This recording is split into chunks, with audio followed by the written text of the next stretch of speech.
I guess we can get started, just do the minutes.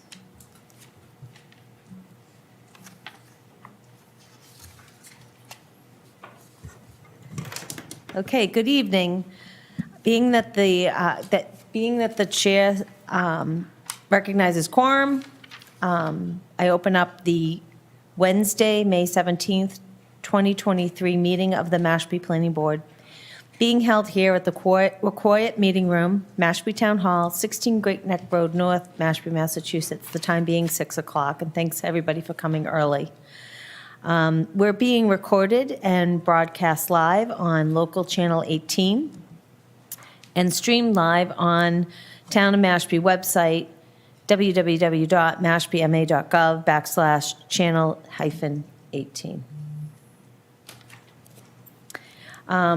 So I'd like to invite everybody to stand and recite with me the Pledge of Allegiance, and I'm going to have Karen start us off. I pledge allegiance to the flag of the United States of America and to the republic for which it stands, one nation, under God, indivisible, with liberty and justice for all. Thank you. We have 3 sets of minutes. Does anybody have any edits, modifications, et cetera, to them? They're March 29th, 2023, May 3rd, 2023, and May 10th, 2023.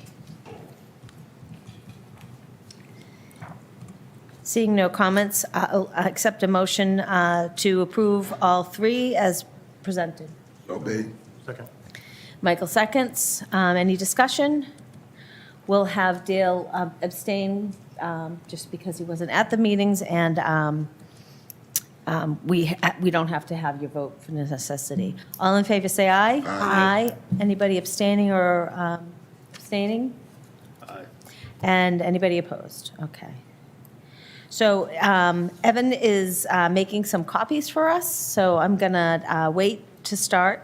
We have a presentation from Weston and Sampson. Ashley Sweet is here, but we're going to hold off on that until Evan gets back with our copies. Do you guys want to start new business? Yes. Okay. Okay. I think I'm going to hold off on new business because he's here. Thank you. I'll take it.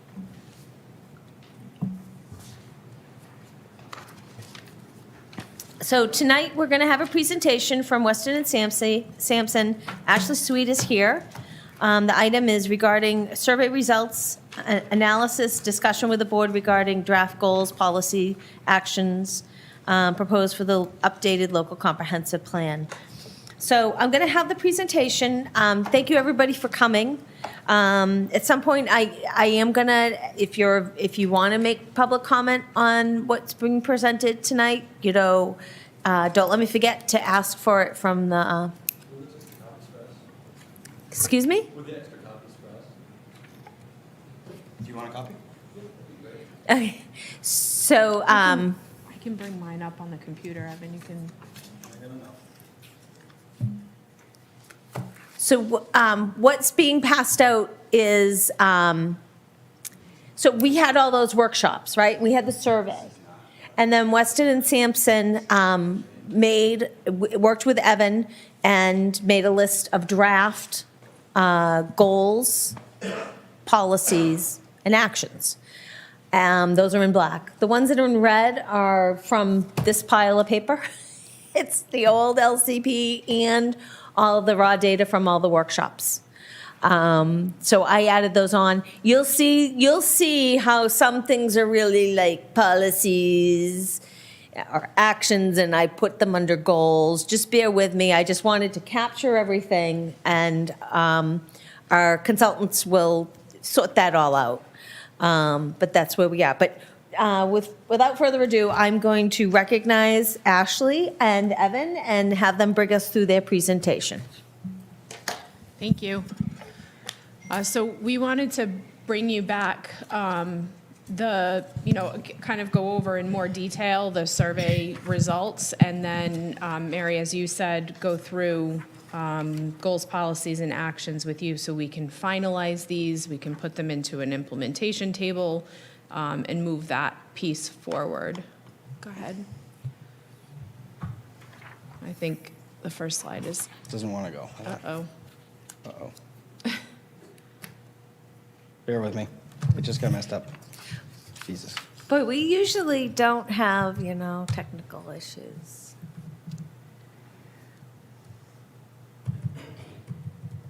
Is that true? It's true. I jinxed it. I was bragging like, oh, Ashley's here, so we're not going to have any like Zoom issues. What the heck?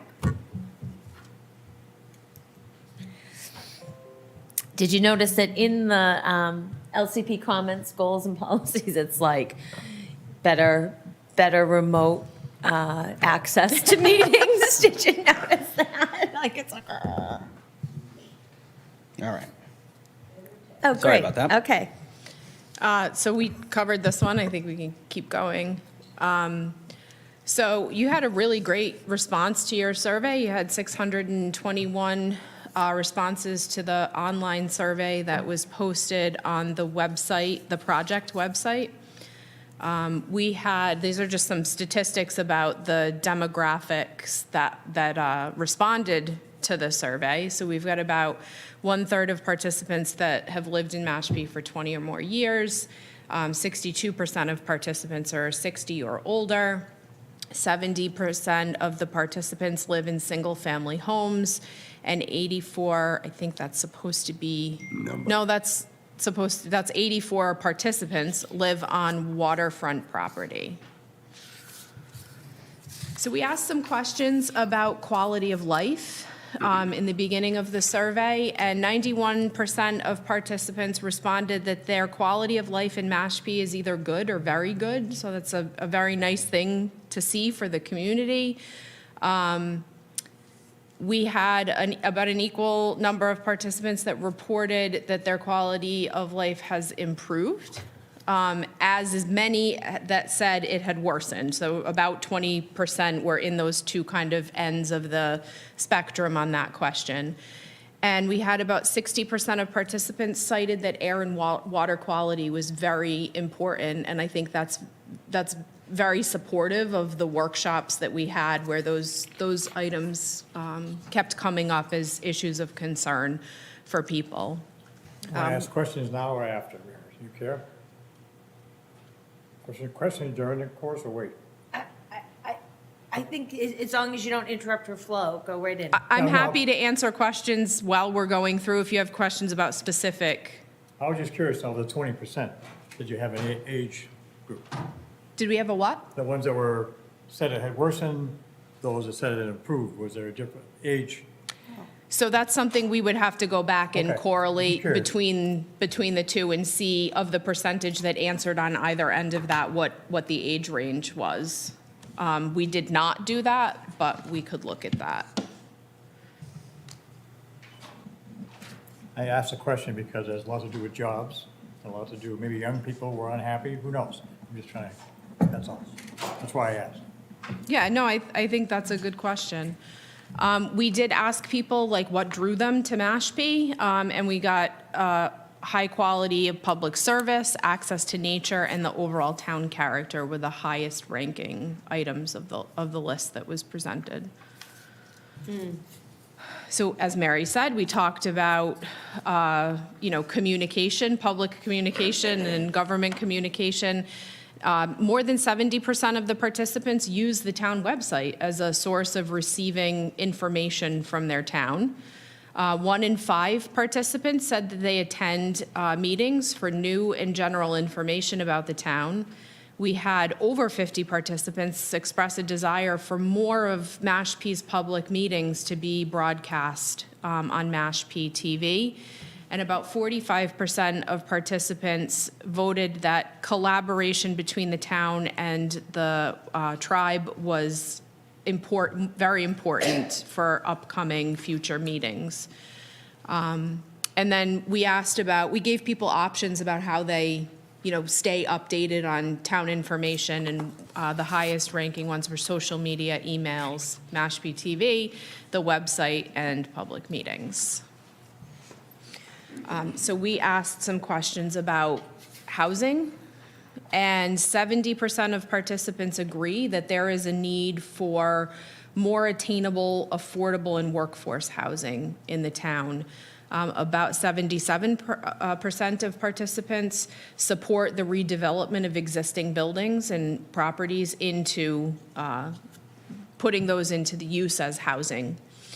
And about 23% of participants strongly supported donating town land to nonprofit organizations for the construction of affordable housing projects. So I think the overall takeaway is that, Mashpee residents do realize that new housing is needed, affordable and workforce housing is a high priority for the town. And that one, 51% supported or strongly supported.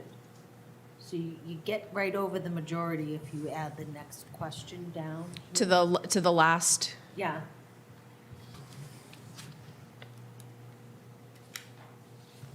next slide.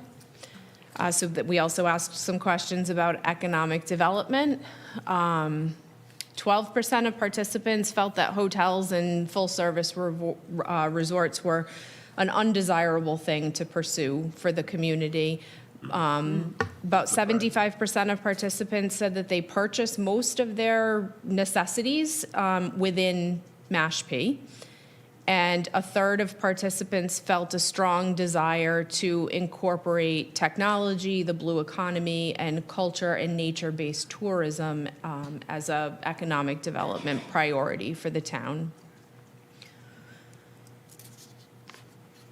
So your bubble says, what does your bubble say? Just kind of an overall takeaway from all of the results of that section was really, encouraging the blue economy and nature and cultural tourism over that kind of larger resort style, Got it.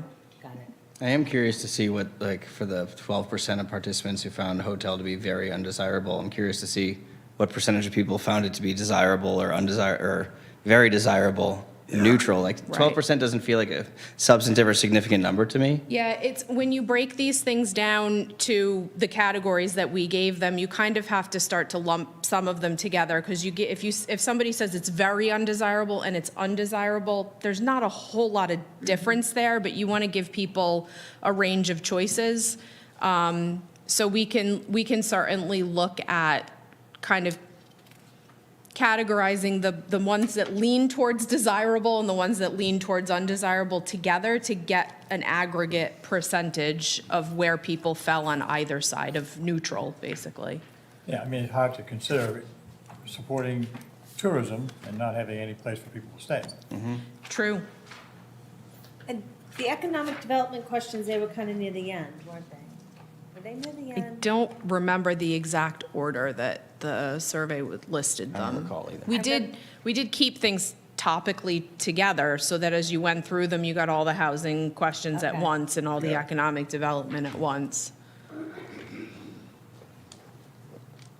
I just, that 12%, and when I look at that, I say, so 88% agree for hotels? Well, there could be a certain portion of people who responded undesirable, not very undesirable. So we need to know what the undesirable percentage was to get an overall calculus as to Right. who supports or doesn't support. You don't I think we need to unpack those data a little bit more. Just like the 1/3 participants felt a strong desire. I mean, desire, what percentage felt a desire of any sort to incorporate? Yeah, you don't remember what question that was? Well, it would No. appear that people would like to have tourism. Well, And there for the- wasn't a strong anti-feeling about it. Yeah, I had a response to the 12% figure, feeling like we've had discussions about hotels before in the past and the economic development benefits of hotels. Mashpee having adopted zoning to facilitate Yeah, the full story. collection of a hotel. So I think that's a data point we need to understand a little bit further I because. do too, yeah, all right, so is it question 9? Yeah. To what extent do you feel the following economic development initiatives are desirable or undesirable?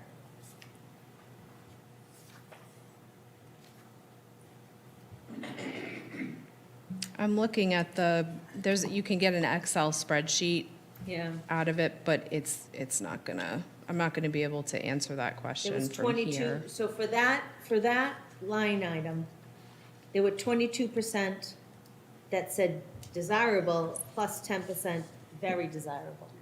So, but It's it about was a third. still kind of like neutral across the board. Neutral was 30%. It was like 30, 30, 30. I mean, that represents over 60% of the electorate, so, or at least of the sample, rather. Where you can see like cultural and nature-based tourism, 76% said desirable or very desirable, but you're right, like where are people gonna stay? Right? Heads on beds, you gotta get people here and Yeah. stay here to spend their money. Oops, did I say that out loud?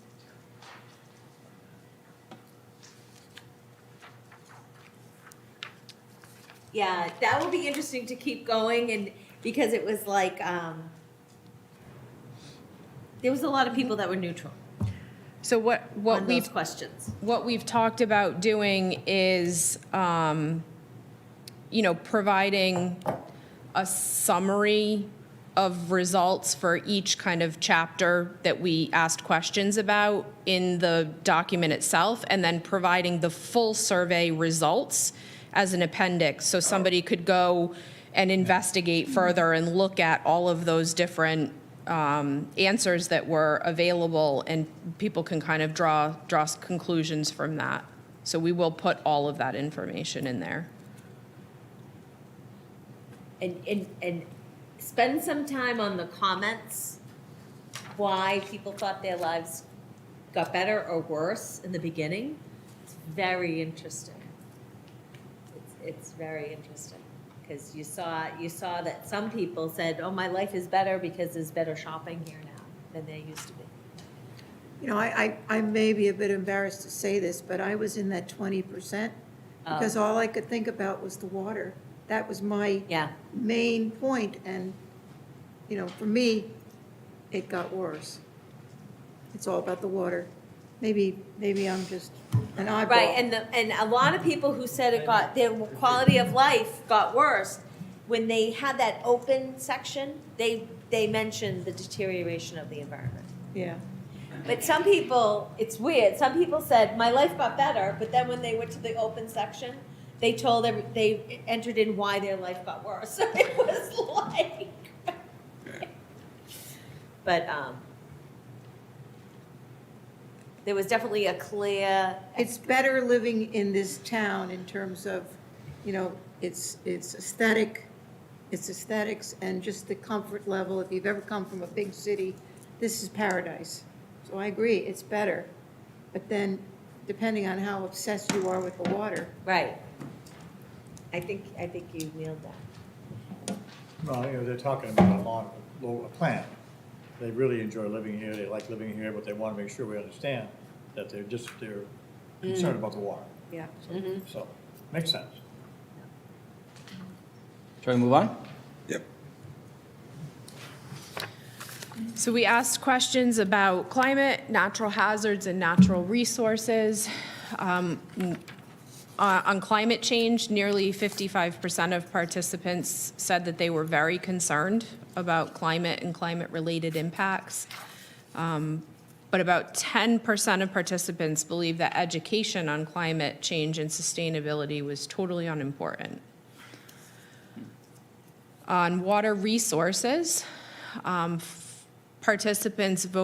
majority of participants voted that ensuring clean and reliable drinking water was somewhat or very important.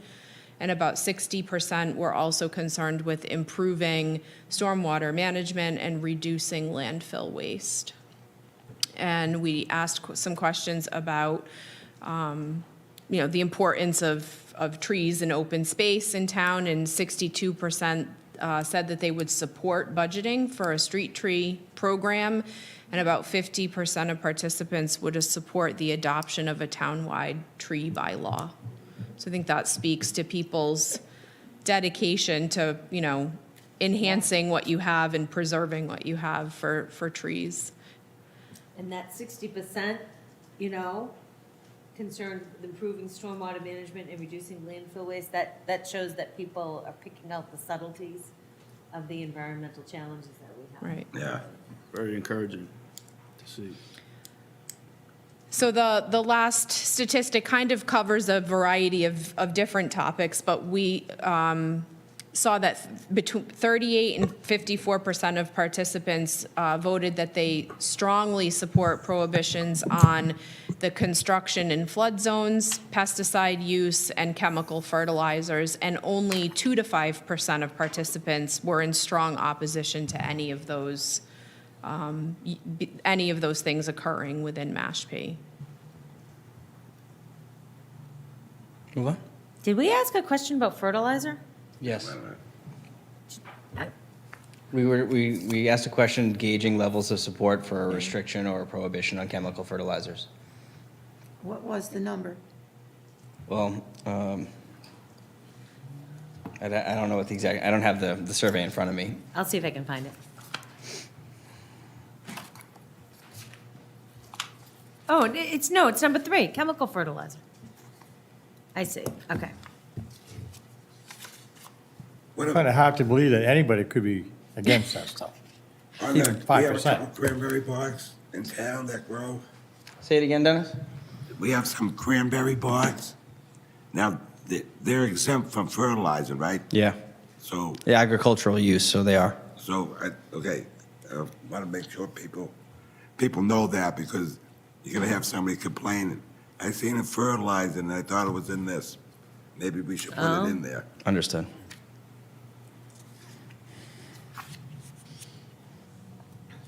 All set? Any more questions before we move on? So we asked in the survey questions about facilities and services that are provided by the town. 2/3 of participants said that there should be an update to the wastewater management plan. Half of the participants that responded support expanding the sewer system to address PFAS issues. We asked about recreation services, and participants agreed that the ocean beaches and parks meet the needs of the community. About 40% of participants said that bike trails are not meeting expectations in town. And we had about 75% of participants that strongly support improving beach facilities, including concessions and restrooms. And about half of the participants expressed an interest in adding to your recreational facilities with a swimming pool and a town marina. So we had given a range of options of things that people would support that you don't currently have. In the category of kind of other government services, about 75% of participants ranked that they were at least satisfied with first responder services, that being fire, police, and ambulance service. The library was viewed as the kind of best public service available, with 84% of participants voting that they were very satisfied with the library and its service. And about 15 to 20% of participants were unsatisfied overall with the beaches and parking lots, road conditions, and public housing. Now, it's interesting about the 2/3 say that there should be an update in the town's wastewater management plan. That's to include phosphorus. So that's, Oh, yeah. that question, we have to include phosphorus. Should have been asked that a long time ago. It should have been asked a long time ago. And we talked about nitrogen, we never talked about the ponds, and they just get just as bad as the rivers and everything else, you know? I had a comment or question. So the half of the participants that I guess didn't support addressing PFAS, was there an attempt to gauge their knowledge on what PFAS is, that subject? Because it's fairly new, so maybe they think it's, the thought is it's not a prevalent issue, or there's an attempt to gauge that knowledge? The question didn't contemplate much of it didn't provide much of an educational opportunity. If you didn't know what PFAS was, the question wouldn't have informed you Yeah. what it was or what the scope of the problem was. I'm fairly certain we included an unsure option or a not sure. So we would have to take a look at that might tell us what people don't know or what percentage of people aren't aware of the problem if they answered unsure. Okay. Evan and I did talk about these things, and sometimes it's very difficult in a survey to try to educate somebody on an issue that they might not know about. But I think your point is a good one, that, you know, the other 50%, maybe a good percentage of those people may not know what PFAS is or understand the issue. And so you just Yeah. say, you know, I don't support it because I don't understand it. I Right. don't know what it is. So can we go back one slide? About the chemical, oh, there we go. So that's on question 15, prohibition on use of chemical fertilizers. 29% support that. 44% strongly support.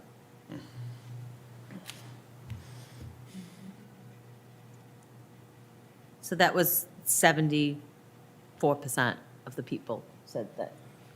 So we have this fertilizer bylaw, it's not a zoning bylaw, so luckily we don't have to propose it unless we, push the envelope.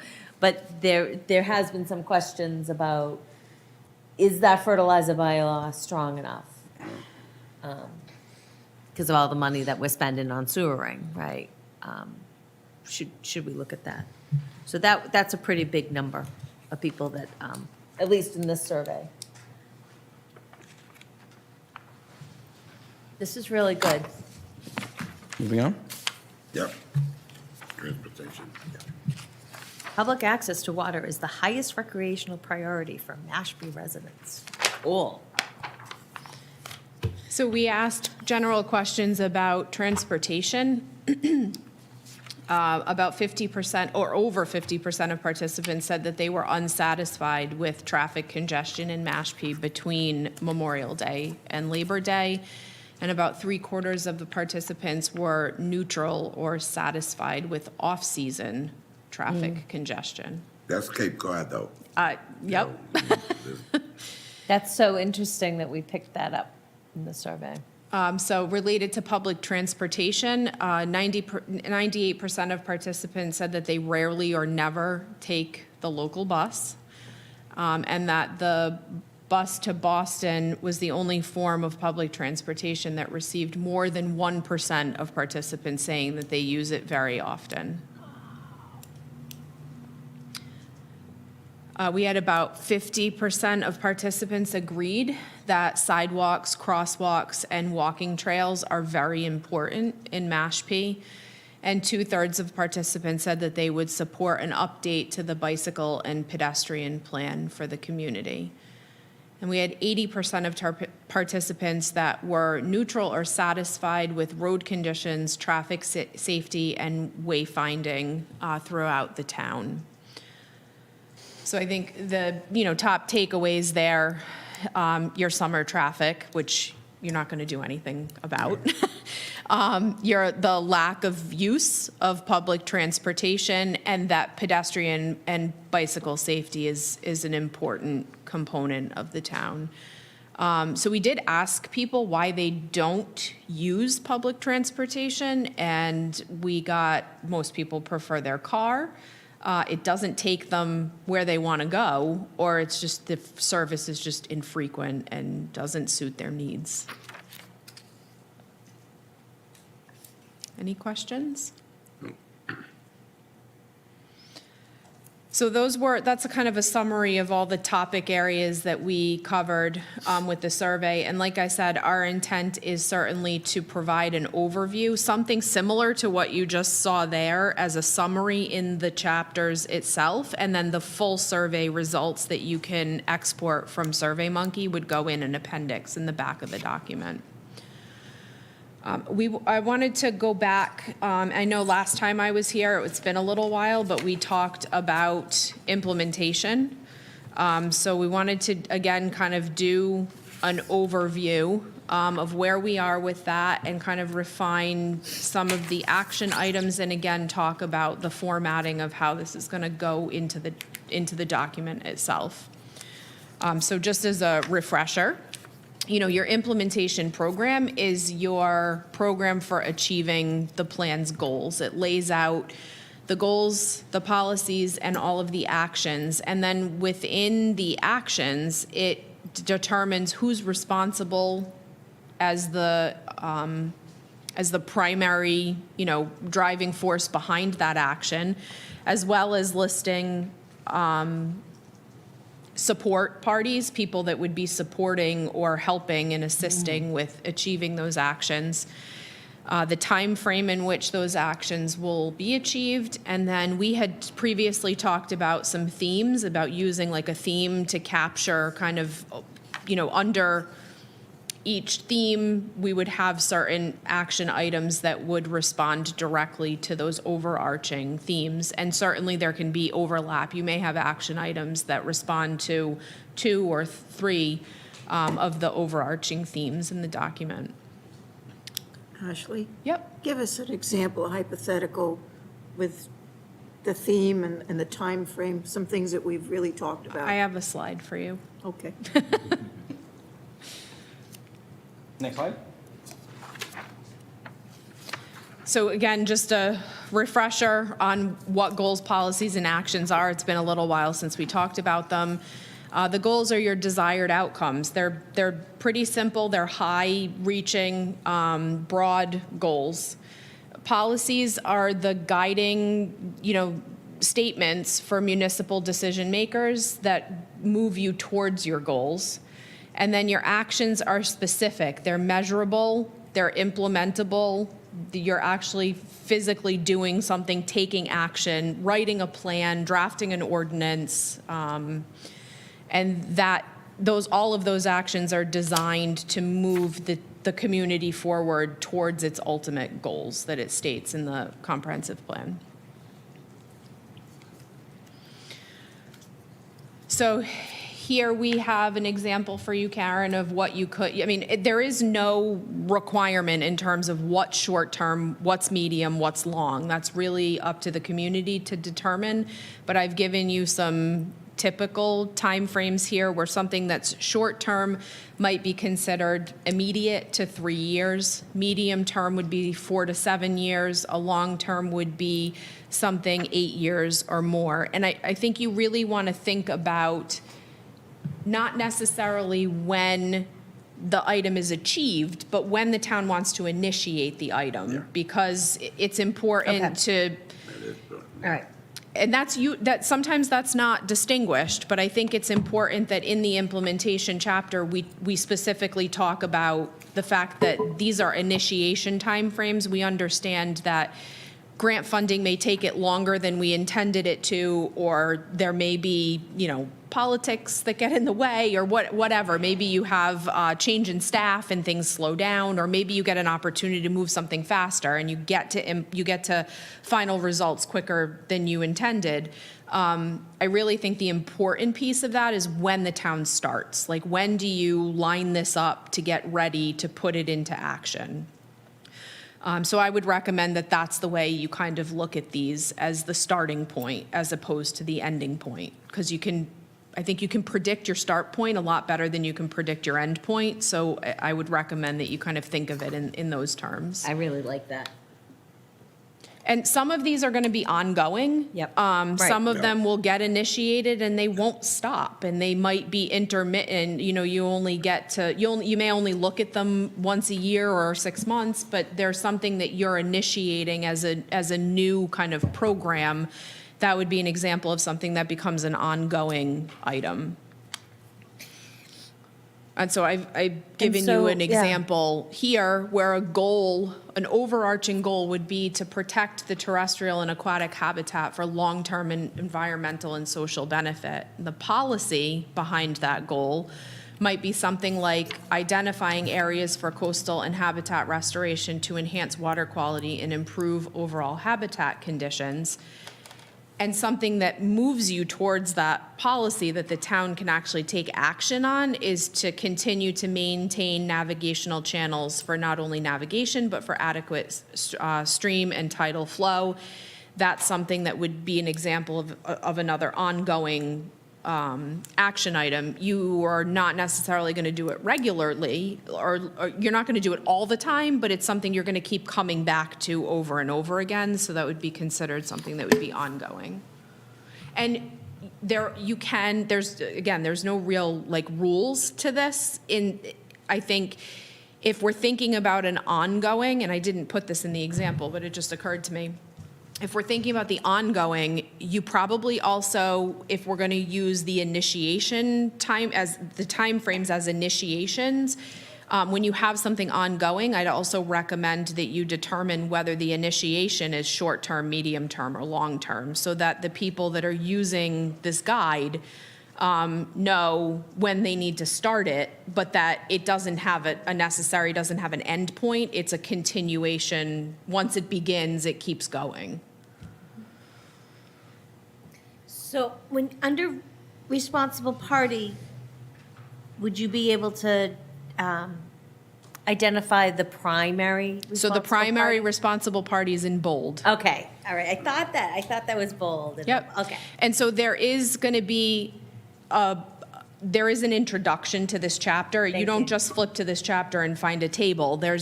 All of this gets explained. Okay. So we'll lay out what the timeframes are, the fact that they're, initiation timeframes, what ongoing means, that the responsible party is listed in bold and the support parties are listed underneath it. We will put all of that into text in this chapter.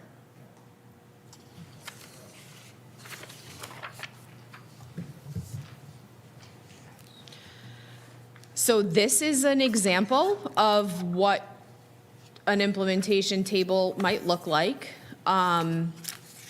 What we've done here is we've kept it on an 8.5 by 11 in portrait as opposed to landscaping it. My experience is that it's nice if you don't have to flip things around, if someone is actually using a paper document. So we've kind of designed this to fit on an 8.5 by 11. There are two different ways, and I think we've talked about this briefly, but there are two different ways to do this. One is to list the goal, list any associated policy, and then list the associated action items that lead you to that goal.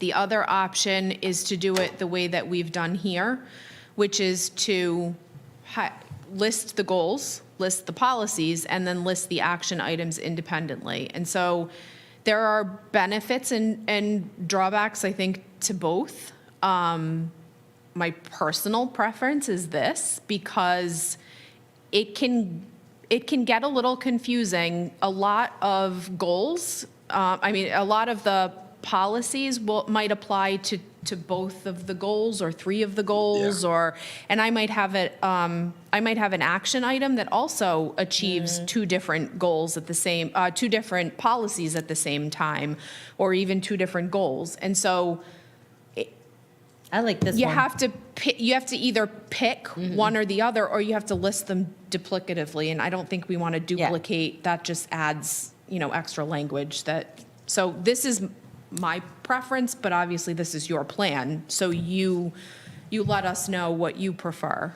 I like this one where everything's there. Yep. All together. So what we've also done here in order to keep this on an 8.5 by 11 is to use acronyms for the responsible parties. And we've got a table. It's in the draft right now, but it's not up here. We've got a table of all of those acronyms and what they stand for. So anybody can just quickly reference back if they're not sure what those acronyms stand for. If we write out all the names, we're gonna have to We won't get it. flip landscape, which is fine. I just want to give you those options. You got me, though. What's PD? Planning department. Planning department. That's my guess. You'll have a Yeah. legend on the side There is a Not the police department. Yeah, that's The my planning guess. department. Call the cops. I don't think your police department is going to do a visual I know. preference survey on housing. I'd be eager to see what they come up with. They've got a pretty big budget. They might. So I skipped ahead to your action. I mean, I like it with everything all in one. What do you Yeah. guys think? It looks good. Are you saying, like, with the policies, 1, 2, 3, are you saying you work on policy 1, but you don't go to policy 2? Or you work on all of them? Or You're, you work on whatever you need to work on that overlaps? what you're really working on is your action items, and your action items tie back to policies, goals. There's a connection. You always want to make sure that you can connect your action item back to at least one policy, which connects back to at least one goal. Very good. So I think that that we eventually, once we have everything, we can put things in order of priority or somehow mark what's the priority. Yeah. So I would recommend for you, considering, you want to make sure that this doesn't get shelved and not get used. So our experience is that a good way to do that is to establish the implementation table in your comprehensive plan and then extract it and take it out and keep it as a continually evolving piece where you can have, you know, an implementation committee established that sits down every 3 months, 6 months, once a year, whatever it is, goes through these, prioritizes them based on current conditions, whether that's grant funding that happens to become available or political will shifts and there's an opportunity there. That would be my I recommendation think to that the you. prioritization, the initial should come from the planning board. Mm-hmm. Yeah. Oh, I'm not suggesting otherwise. I'm just saying, Yeah. as part of an ongoing effort Right. to make sure that this stays a living document, this is your framework. This is your policy framework. This is what, you know, everyone is in the town that's just doing decision-making is supposed to kind of check this document and specifically this implementation table. So we have found that there are a couple of ways to make sure that it stays relevant, and that's to establish an implementation committee. And if the town determines that the implementation committee is the planning board, that's your prerogative, and you guys can do that Right. every, 6 months and revisit this and start to strategize and maybe change priorities based on what's going on. One way that we can do it, and we've started doing it, is if we've got an ongoing project, we keep putting it on the agenda, whatever board is looking at that, even if they say no update, or we're working on this, or whatever, but it just repeats itself over and over, and things do get done. So Yeah, we should all take, any committee that's meeting, we can go and present, make sure it's on the agenda, right? Right, Always. 'Cause otherwise, it'll get shelved. I think So- when it comes to implementation, it's going to be, if an implementation committee is something that the board wants to establish, and I think it's a good suggestion, that department heads get included because they're going to be your boots on the ground that make sure actions get done. Right. Yeah. So another, I think, opportunity for you is we have a project website. We can turn that project website over Oh, to I the see. town. Yep. And you can turn that into an implementation website where you post the implementation table. You can keep the entire comp plan up there, but you can use that website to continue to keep talking about what things are moving forward, which keeps it relevant, it keeps it at the front of people's mind, and it keeps people paying attention to it. And a member of the planning board will be the only one that can update that website. I mean, the alternative is you could use his the name town's is Michael. website, but you do have this Mashpee website. Thank you. That That we sounds could good. turn over to you. Lynn wants to say something, but I'm gonna, just before I forget, a lot of staff that's looked at this, right? We posed it to them as local comprehensive plan, like planning out. I have a feeling that there's a lot of long-term actions that are going on right now that might not get captured with the information that we have. So I just want to put it in the parking lot, that once we get these action steps established, we need to do another tour around to department heads. I'm just thinking of Kathleen Laurent, our DPW director, like she is doing a lot of stuff. And I'm not sure that she listed them all for us when we initially met with her. But we need to make sure that, people, we give ourselves credit for what we're doing right now. And that should be captured in, if we're gonna have action items that are happening right now, we should make sure the work that staff is doing right now is in here. Do you know what I'm saying? I don't wanna overwhelm it with stuff that's about to get completed. But I don't wanna, if, let's say we take this to a department and say, here's our priority actions, for them to feel overwhelmed because they're already full, they're already working on stuff. Some of the stuff they're working on should be in the plan, too. The other thing is, I keep thinking about your comment about the Cape Cod Commission. Yeah, we have to send this to them. They're gonna love this chart. They're gonna love it, right? So, and I know your next slide shows the action themes. This is kind of when we start to kind of have to match it up to the requirements of the regional policy plan. Like if, you know what I'm saying? Like, see how you've got them numbered H1, H2? They love things like that, and I don't have my RPP with me. But I'm wondering if they have their regional policy plan numbered in such a way, do you know what I mean? So that we can link it right to reference their stuff right away, because they're gonna go through this and before they certify it or approve it. Can we send them a draft now, like what we got to see? So, We're going to send them a draft, so we need to develop an implementation table, sort your comments that we went through last week, and build a proper draft. We will send them an early draft, but we want to compose a complete document first.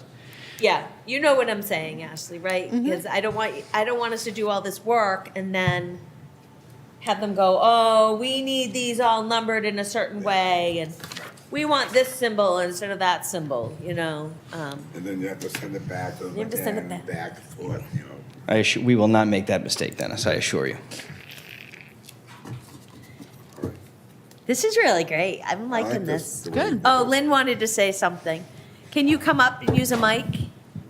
But sit there, Lynn. Oh, Evan's coming over. Okay, oh, perfect, thank you. Lynn Barbie, 73 Surf Drive. I think I heard you say something about putting this on 8.5 by 11. So I like this chart, but I want to know what size font you're going to have to use to put it on a page, because there are a lot of us with old eyes, because we're the ones that did the survey. And I know that the old one was on this bigger book. So we have to be, I can't tell from this how this would all fit on an 8.5 by 11 page and what size font. It's all about production. I'm commenting. So I can check for you what font we've used. I can promise you it is not tiny. When you size 32 wingdings, is that okay with you guys? Wingding, maybe, yeah, wingdings. So the other thing is, what's so nice about computers these days, we can make a large print version at the, to have that at the library and town hall. Do you know what I mean? Like, if it's 8.5 by 11, you can easily take that as a PDF and print it out and tabloid.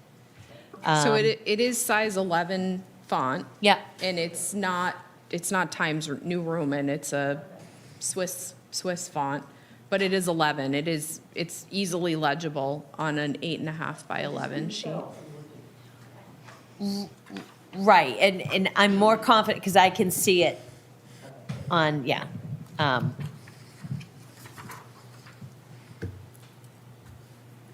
So in the middle there, we've got some symbols, which we would propose is where your themes would go. And so ultimately, once we've worked through what the overarching themes are, we would either put a check mark or a symbol or an X in the box adjacent to the action item that that particular action item relates to one of those themes or more of those themes.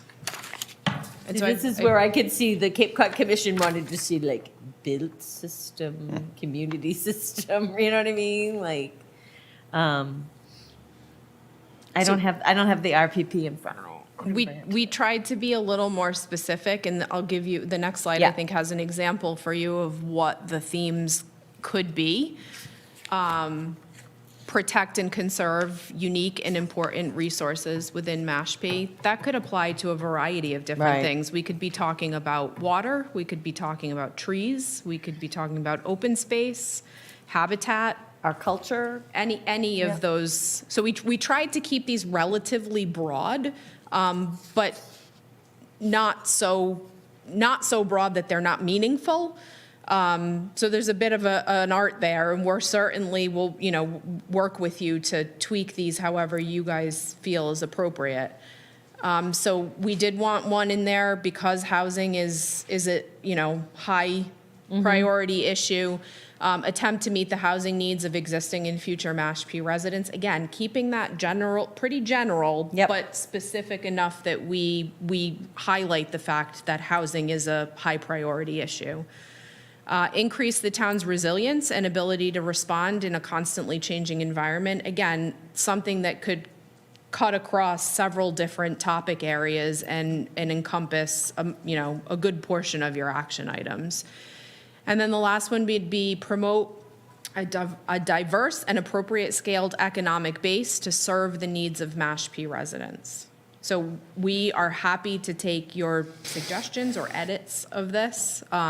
It's up to you. We can edit them now. You can send me your edits. You guys can collaborate together at another meeting and finalize them Yeah. and send them over when you're done, and we will work these into the implementation table. like that top one, I kind of think that we should have something that represents Native American heritage. Do you know what I mean? Something. Yeah, just considering the town that we're in, the Yeah. importance of that cultural component to the character of the town, I think that's an important action. We thing to could include. protect and conserve unique and important natural and cultural resources within Yeah. Mashpee. I mean, just adding a couple of words can change the Yeah. meaning enough. And there's this beautiful symbol that the Land Conservancy, the Native Land Conservancy has. It's the circle with it's divided into Yeah. four. That is a good idea, That, something like inst- that. and I know why you brought the water, but there's I see that Native American symbol. I don't know its history. Yeah, I'm not too sure about We'll their find their out what it symbol, is, but it's Yeah, a we're happy to circle, yeah. swap out symbols if you've got something Yeah. more meaningful. because there's more to natural to resources than just Resources. the water necessarily. To say, Yeah, no- land. Yeah. So yeah. I like the house. I like the hand with the plant. I like the money. Economic development. Yeah, I think I'd like to, I think I'd like to pull out the RPP Sure. and look at the symbols they use too. Sound good that we think about that a little bit? Yeah. Put that on the next agenda? Yes. Does everybody have a copy of the RPP? No. In the big, The big? yeah. All right, I'll get you one. I probably have 3 of them. Have you read them? Oh, yeah, And you have one, right? Mm-hmm. Yeah, okay, all right. I don't have one. especially when Oh, it's I have 3 at home, so I'm there. just You're joshing. lying. I'm jesting over here. Moving on? Yeah, I really like this, yeah? Great. That's it. That's all we have. Booyah. Good job. Is there anybody from the audience that would, yes? Here, Colton, why don't you come up here? Hi. Hello, Colton Atkinson from 112 Algonquin. So thank you for the opportunity to speak. I shared some ideas for safe transit options that should be included in your packet. So tonight, I don't want to reiterate those, but instead emphasize the results of the survey. So when asked how concerned they were about bicycle and pedestrian safety, it was the 7th highest of the 22 options. 63% of the respondents said it was very serious or serious, versus only 10% who said it was not serious or not problematic at all. So that's on par with attainable housing and climate change. We had 76% who said supporting active transportation was very or somewhat important to them, with only 6.3% saying somewhat or very unimportant. 63% were in favor of the street trees program, which is a great way to line the street in between the street and a bike path or a shared use path.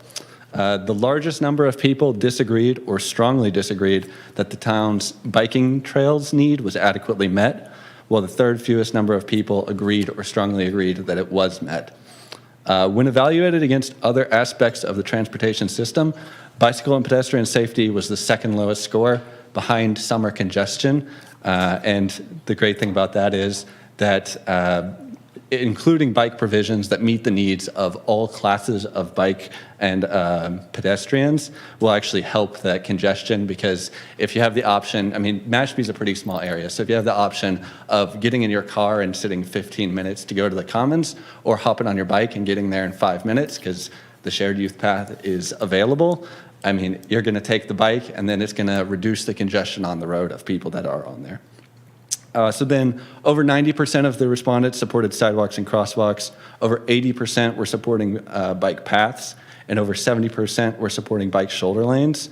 And then, so just when asked whether they supported bicycle and pedestrian infrastructure, it was just a resounding yes. So I encourage you to take that and use it to create the plan for the town. We've had one for longer than I've been alive. It just hasn't quite made it to becoming reality. So encourage you to create a plan that will make it happen.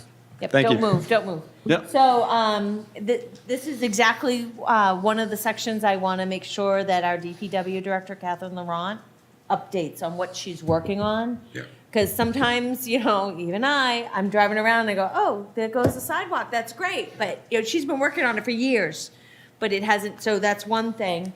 The other thing I wanted to ask you, so you bike in town? I do, yes. How do you get across the rotary? Yeah, that's right. I just go on the rotary, yeah. So in your Do packets, people like give you room? I mean, You just, well, so I would classify myself as a Class A bike rider. So most people are not going to go bike on the rotary, but Okay. I just go and I take the full lane as I would going along Old Barnstable, and you know, they don't hit me because when you see someone, you don't intentionally hit them with your car. And so you just have to be assertive about your rights on the road. I used to bike in Boston, okay, on Commonwealth Avenue. So I'm right there, but I've never gone through a rotary. Yeah, so if you look in the packet, I included an example that Okay. another country was using of a rotary and how they incorporated bike lanes into that roundabout. Okay. And just for the board, Colton, I need to apologize to you. The board received your letter digitally, but I forgot to print it for Okay. their hard I know, I'm like, packet where the today. heck is it? It's So- in your digital pack that I emailed you, and I'll follow up with the board to resend it to you after this. And can you put it in next time's packet too? I will do so, yes. And Because oh, his comments are exceptional. I want to thank Colton. He's been very yeah, active thank lately. you. Colton, did you look to see what age these people were? Do you have any of that information? Oh, no, I don't. I only had access to the survey that was posted on the Plan Mashpee website. I don't have Okay, so that's the in again- detail results, but I think, over half the respondents were over 60, so. Yes, very few people less than 50 years old responded to our survey. Very, very few. And I will say that with the development of e-bikes and e-tricycles, so it is accessible to the older population who may be less physically capable or don't have the balance to ride on a regular bicycle, then get a e-tricycle and still get around town. Are you ever using like the trails in the woods? Do you ever do I that? do not, I'm not Okay. familiar enough with Okay. them to use them at the moment, but that Okay. would be really a great way of getting from place to place. It'd be, you know, a more scenic view and then also separated from vehicles, so Right. more people would be comfortable doing it. For us Class C bike riders, how would you recommend someone goes how does someone to circumvent the rotary if we need to get from point A to point B? So I think if you're trying to get through the rotary at this point in time, you probably want to go through the commons if you're trying to go from north to south. But I think that the Mashpee Rotary redesign that they do is going to be pretty critical in actually getting that, because then you'll also get the bike lanes that extend from, because most of them stop like a quarter mile before the rotary. So I think that that redesign is going to include continuation of those shared use paths to get through there. And, you know, they're developing one that's going to be along 151. Hopefully when they create the plan for the construction of it, the bike lane is towards the beginning of that plan versus the end, kind of open up that option to more people sooner rather than later. Okay. Thank you. Yep. Thank you. Ed Pesci is dialed into the conference bridge. Just, It's our board engineer. That's all I know how to do. So, hi, Ed. I'm here. Oh, great. Thank you very much. So we're just, Ashley from Weston and Sampson is here, so we're just talking with her. So you got our list. It's got like everything plus more, right? It's not consolidated or anything.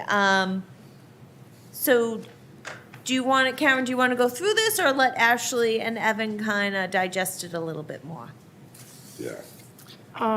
Yeah, I think we should digest it a little bit.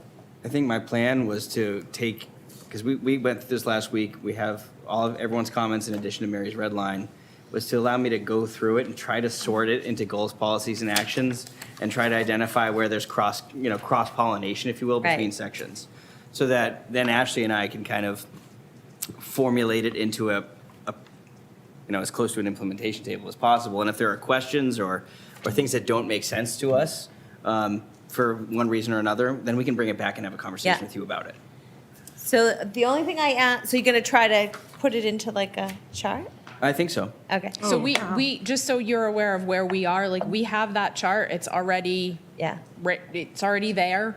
We've started to populate some things into Yeah. it, make sure that things are gonna, fit nicely and it's gonna format okay. And what we will do is, once this Word document gets finalized, we will cut and paste directly into so there's no human error in translating things over. Once this gets finalized, we will use that Word document and we will drop all of these All goals, of this stuff policies, in and here. actions into that Yeah. table. Great. And then, right, and if there's something that you can't figure out, put it on an outside list and we'll, Yeah, I mean, I'm just, we do, I'm happy to go through them with you if you want to, but I'm just, initially looking at your comments on the housing, like, I think there is a lot of opportunity to add to what's there, but also to kind of consolidate some Yes. of those into clear statements that capture, a couple of the Yeah. sentiments together. And so Evan and I can work on doing that and then bringing that back to you, and you can read through that and then determine if any additional edits are needed. yep. My only suggestion is that, like the language, you really want to, things that are specific, we want to keep specific. We don't want to combine them all and then have high-level language where like people don't know. Yeah. So What we're that not going to use Okay. like technical terms Yes. that people won't understand. Thank you. But we do want to remember that goals are supposed to be relatively high Mm-hmm. level. You're not going to leave those goals out there by themselves. You're going to use policies to support them and use action items to implement them. Mm-hmm. So we have to remember that those things are all connected. So I think, you've brought up some points that we can add to what's here. Like I said, Evan and I can work to consolidate some of the language and move things around a little Some bit. of them are as to- yeah. actions. You know, Yeah. when I first started, I was just throwing them all under goals, and then you'll see in later sections, I was starting to divide them up into policies and goals. But We gotta open the public hearing. Oh, okay. So are we good with Weston and Sampson? Yeah. Thank you so much, Ashley, for your. Absolutely. Thank you. Nice, thank you. Thanks for having me.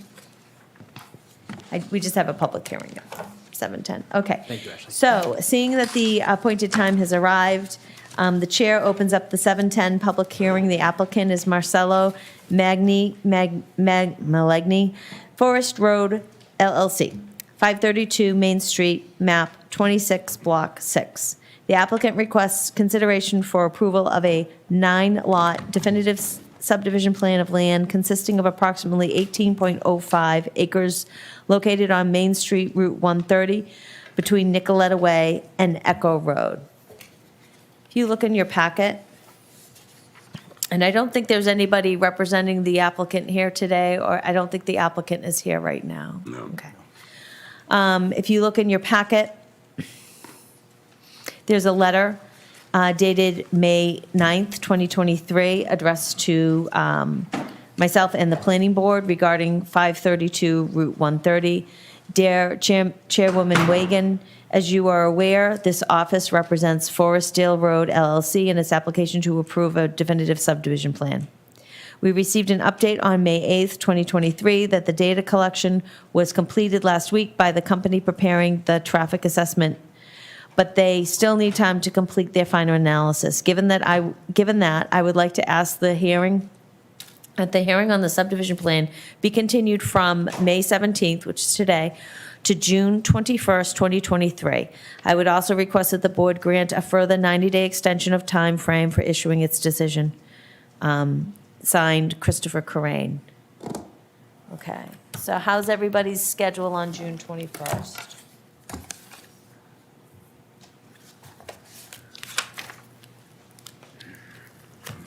It's the first day of summer, I don't know. First thing of summer. So it's the third Wednesday of the month, is everybody around? Okay. Would you like to continue that to 7:10? 7:10, yeah. Is that a motion? So be. Is there a second? Second. Okay. Any discussion? Are you getting updates from the traffic study people too? Yes. Okay. I provided the update to Attorney Craig. Okay, thank you. Thank you for clarifying that. And are they telling you any due date? Like, So it was a 4 to 6 week scope.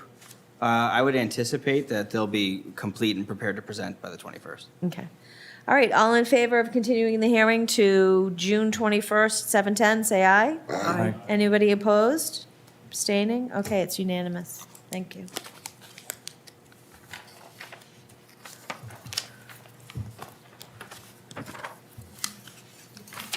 So, just to, again, go back to that item, has Rob was never seated on that item?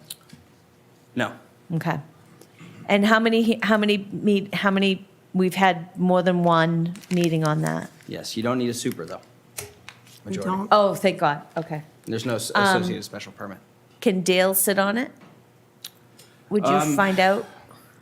I would need to confirm. I'm not certain. So, by the Mullen rule in Massachusetts, when it's a special permit that we're considering, members can only miss one meeting. Now, this is not a special permit, so we're going to find out. And because it's different for Mashpee because we have elections every year, right? So we always have this question, if there's this item that keeps getting continued and continued and continued, and it crosses over the election date, what do we do? So we will find out. Okay. Thank you.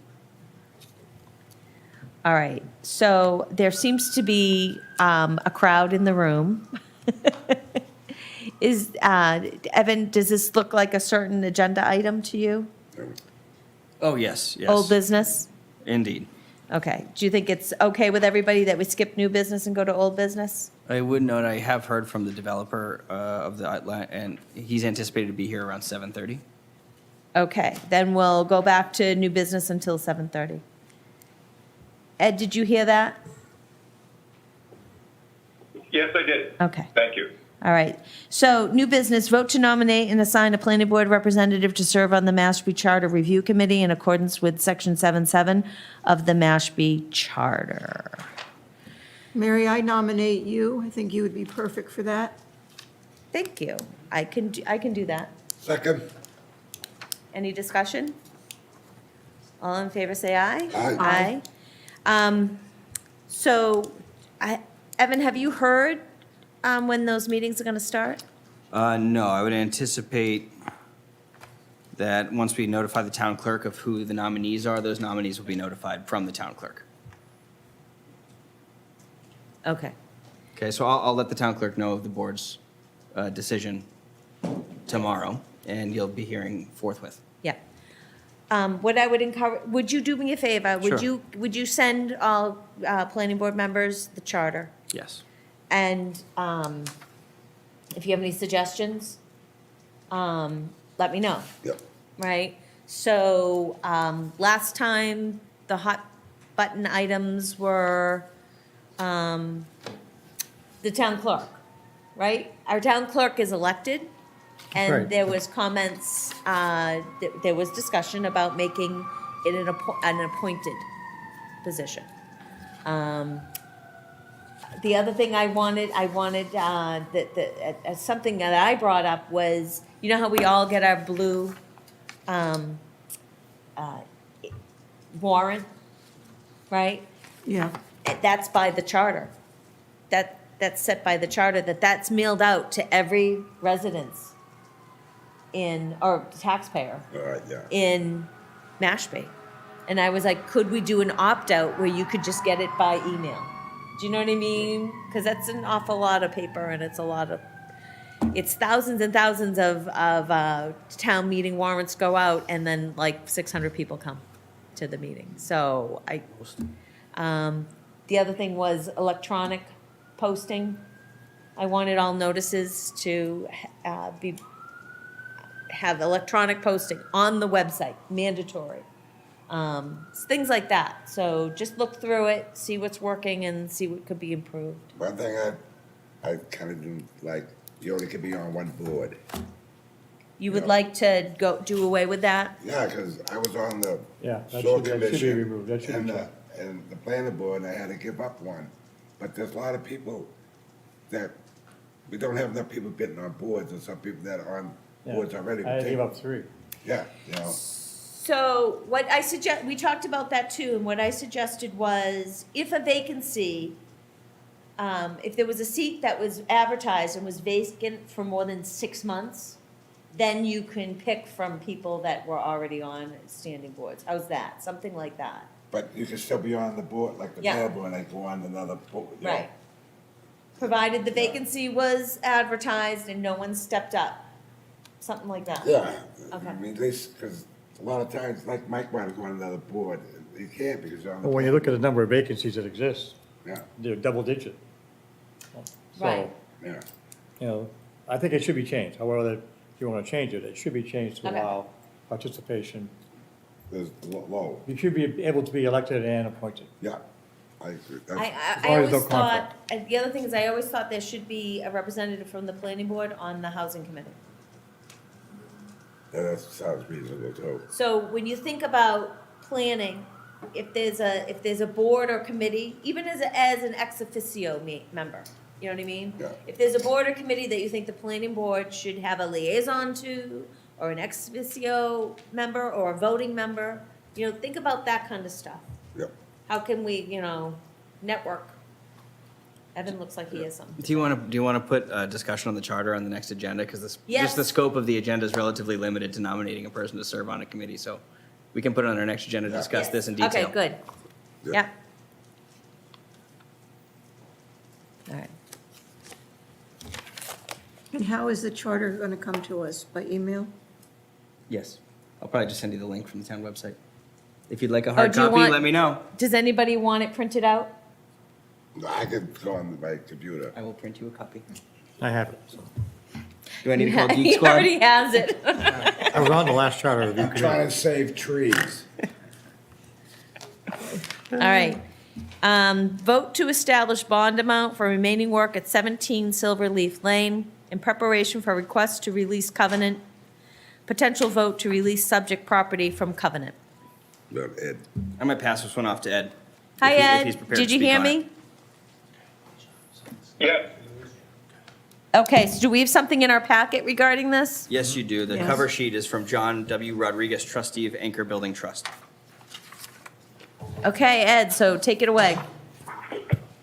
So over the last several weeks, actually months, several things have been done to Silverleaf Lane to take care of various drainage issues that existed there when I first showed up several months ago. Virtually all the work that we had talked about them doing, and that's installing a new off-road swale to a leaching catch basin. They actually dug out and found a previously covered up and not functioning catch basin on the opposite side of the road, cleaned out the connecting pipe from the existing catch basin that was visible on the road, and did some pavement repair using binder course pavement repair on the road. So the road's looking pretty good right now. I might also add that at the bottom of the site, towards the end of Silverleaf Lane, which is not part of the subdivision property, there were two sets of catch basins on, at the end of the street that he also cleaned out and got functioning better. So the drainage for those neighbors has improved. So overall, a lot of work has been done.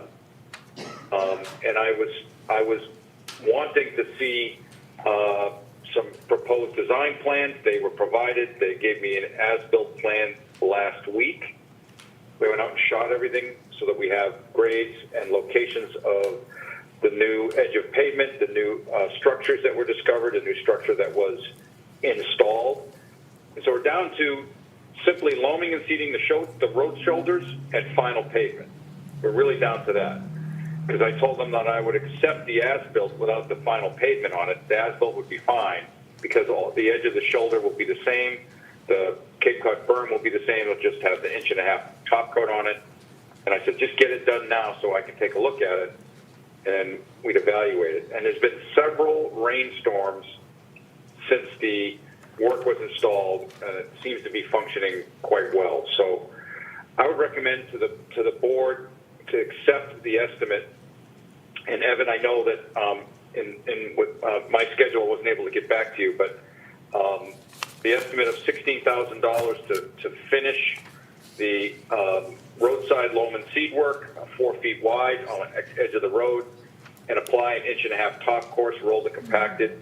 That estimate is adequate, with the only exception that I wanted to add, and that is that we should probably add, just as a placeholder, $1,500 for final engineering inspections and closeout of the project, whenever that might be. For all I know, it might be next year after the construction of the road is, the construction of the building at 17 Silverleaf is done. But I would just add $1,500 to that total and then multiply that, add 50% to that, and that would be acceptable.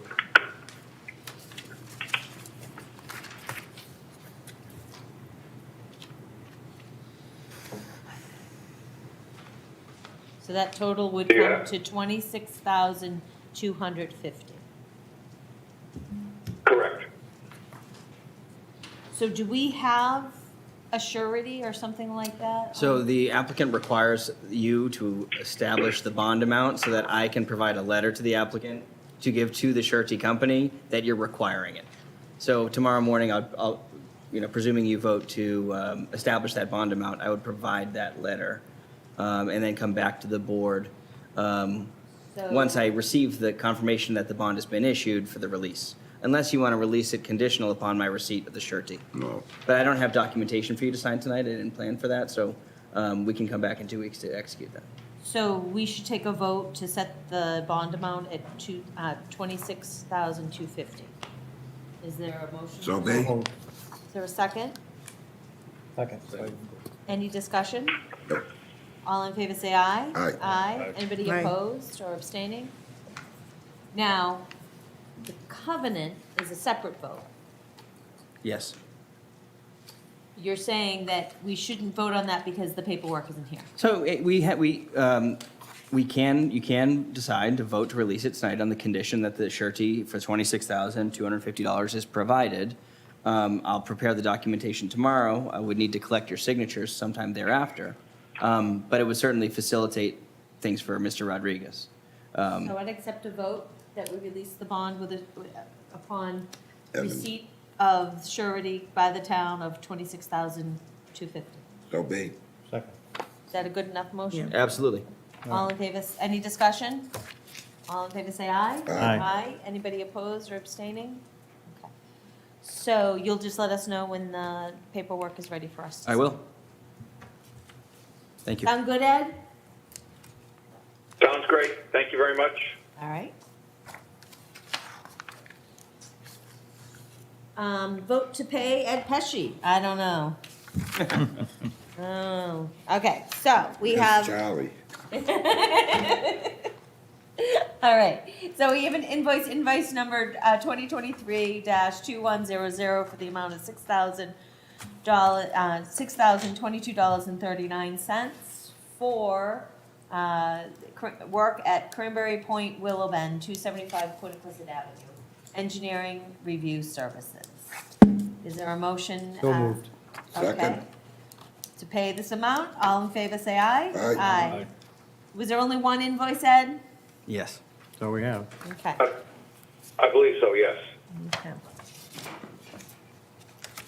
Vote to set a public hearing date for a request to modify the November 1991 special permit modification decision limiting the total number of bedrooms within Willow Bend project to 853, to 853 to be amended as to allow additional bedrooms. I have a question. Yes. Should it be the 1991 special permit modification and the original? I think the modification, the 1991 modification is a modification of the 87 special permit, which is in standing today. I would say just to modify the Willow Bend special permit, because that decision to modify is the special permit. Yeah. Right. So we're not modifying necessarily a modification, we're modifying The original. the special permit. Right. But the public hearing notice doesn't say that. So I will correct that if the board wants Okay. to make that very clear. This application requests that the existing to modify. Oh, Because no, again, you that- have it, you have it. Is it right? You have it. So it says Modified. the to name. modify the Willow Bend Country Club special permit. It says this application requests. So that's not gonna cause a legal problem? Can I read the public hearing? I don't have it directly in front of my face. Yeah, would you you go. pass it? Okay. I don't, I'm hesitant to have the November 1991 and the word modification.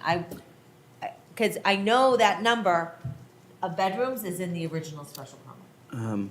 Well, maybe I would consider saying here is just that this application requests that the existing condition established in, or affirmed in the 1991 special permit Affirmed. modifications. Yeah, Perfect. that's a better way. One word. Confirmed. Because that way, if we find it in the original, I don't have it with me, if No. we find it in the original permit, we're not limited. Okay. And we would like to hold that on June 7th. Is everybody around?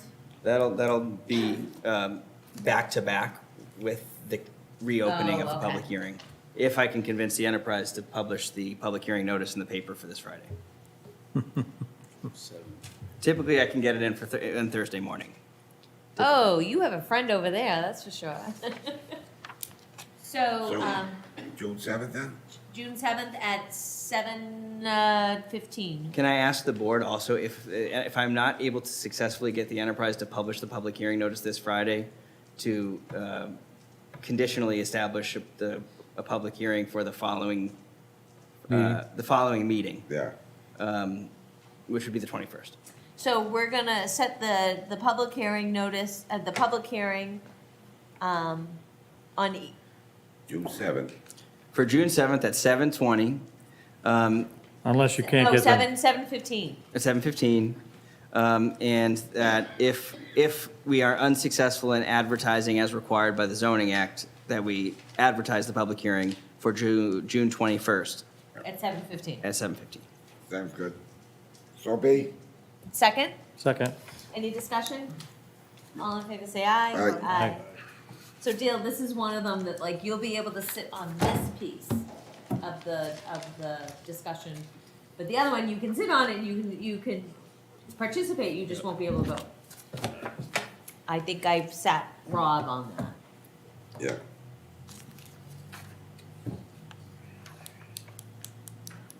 Oh, and town council said I can sit more than 5 people on it.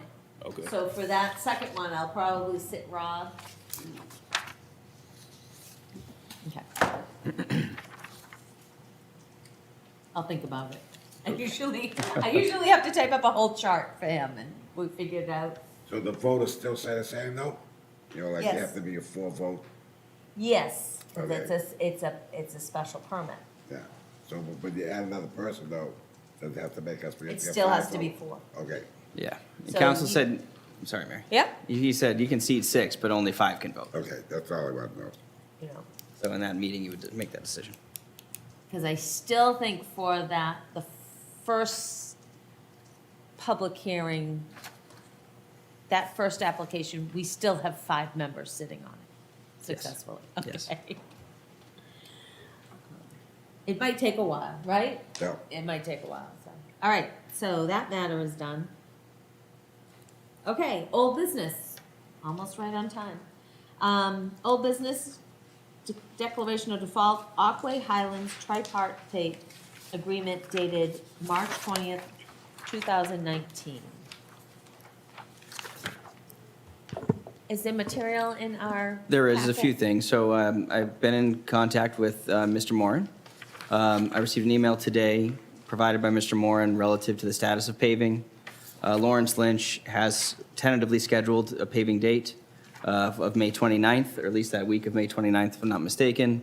Additionally, the road shoulders have been hydroseeded with photographs provided. They were difficult to print the way they were transmitted to me, so I have them available to show on the screen if you'd like to see them. I think, yeah. So we have the shoulders of the road and the detention basins hydroseeded and paving scheduled for the top coat between lots 1 and 10 on Blue Castle Drive before the end of this month. Yeah, you want to show us the Sure. pictures? Ed, do you have anything to add? Just that I did have an inspector go out to the site today. I can email Evan the photos that we prepared that show that they're pretty much indicate that the detention basins and the roadside shoulders for virtually all of the area of Carriage Road and Blue Castle Drive, except for the 2 houses on Blue Castle Drive that are under construction and still awaiting final loam and sod, have been seeded. In fact, today, Mr. Moran's crew was out there watering the site. His landscapers were out there watering the locations and had set up sprinklers in the main detention basin at the corner of Carriage and Blue Castle as well. So I did, however, notice that there are 2 catch basins at the end, the intersection on Carriage Road and DeGrasse, that there are no silt sacks in those catch basins, and the old filter fabric had failed and flapped open. So now the sediment is down inside the catch basin, which can be removed at some point, but the filter fabric needs to be replaced, or silt sacks need to be provided in those 2 catch basins until the establishment of growth on the roadside slopes.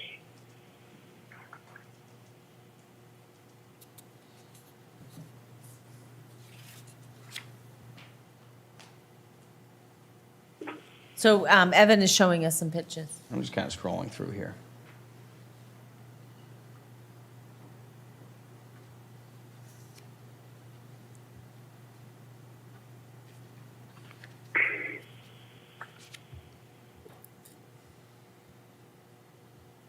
So it seems as though what we asked to be done, part of it's been done and part of it's been seriously scheduled. Yeah. So do you think we should give that a couple more weeks? Yeah, I would. I mean, Madam Chair, who is the email from Lawrence Lynch? No. Yes, it is. He's Oh. here, he's here, yeah. Jonathan Cross at Lawrence Lynch. Oh, thank you. So Jonathan Croft works for Lawrence Lynch. Yeah, Okay. he coordinates all the work. Yep. And if you look at his email, it's blah, blah, blah, blah, blah, @lawrencelynch.com.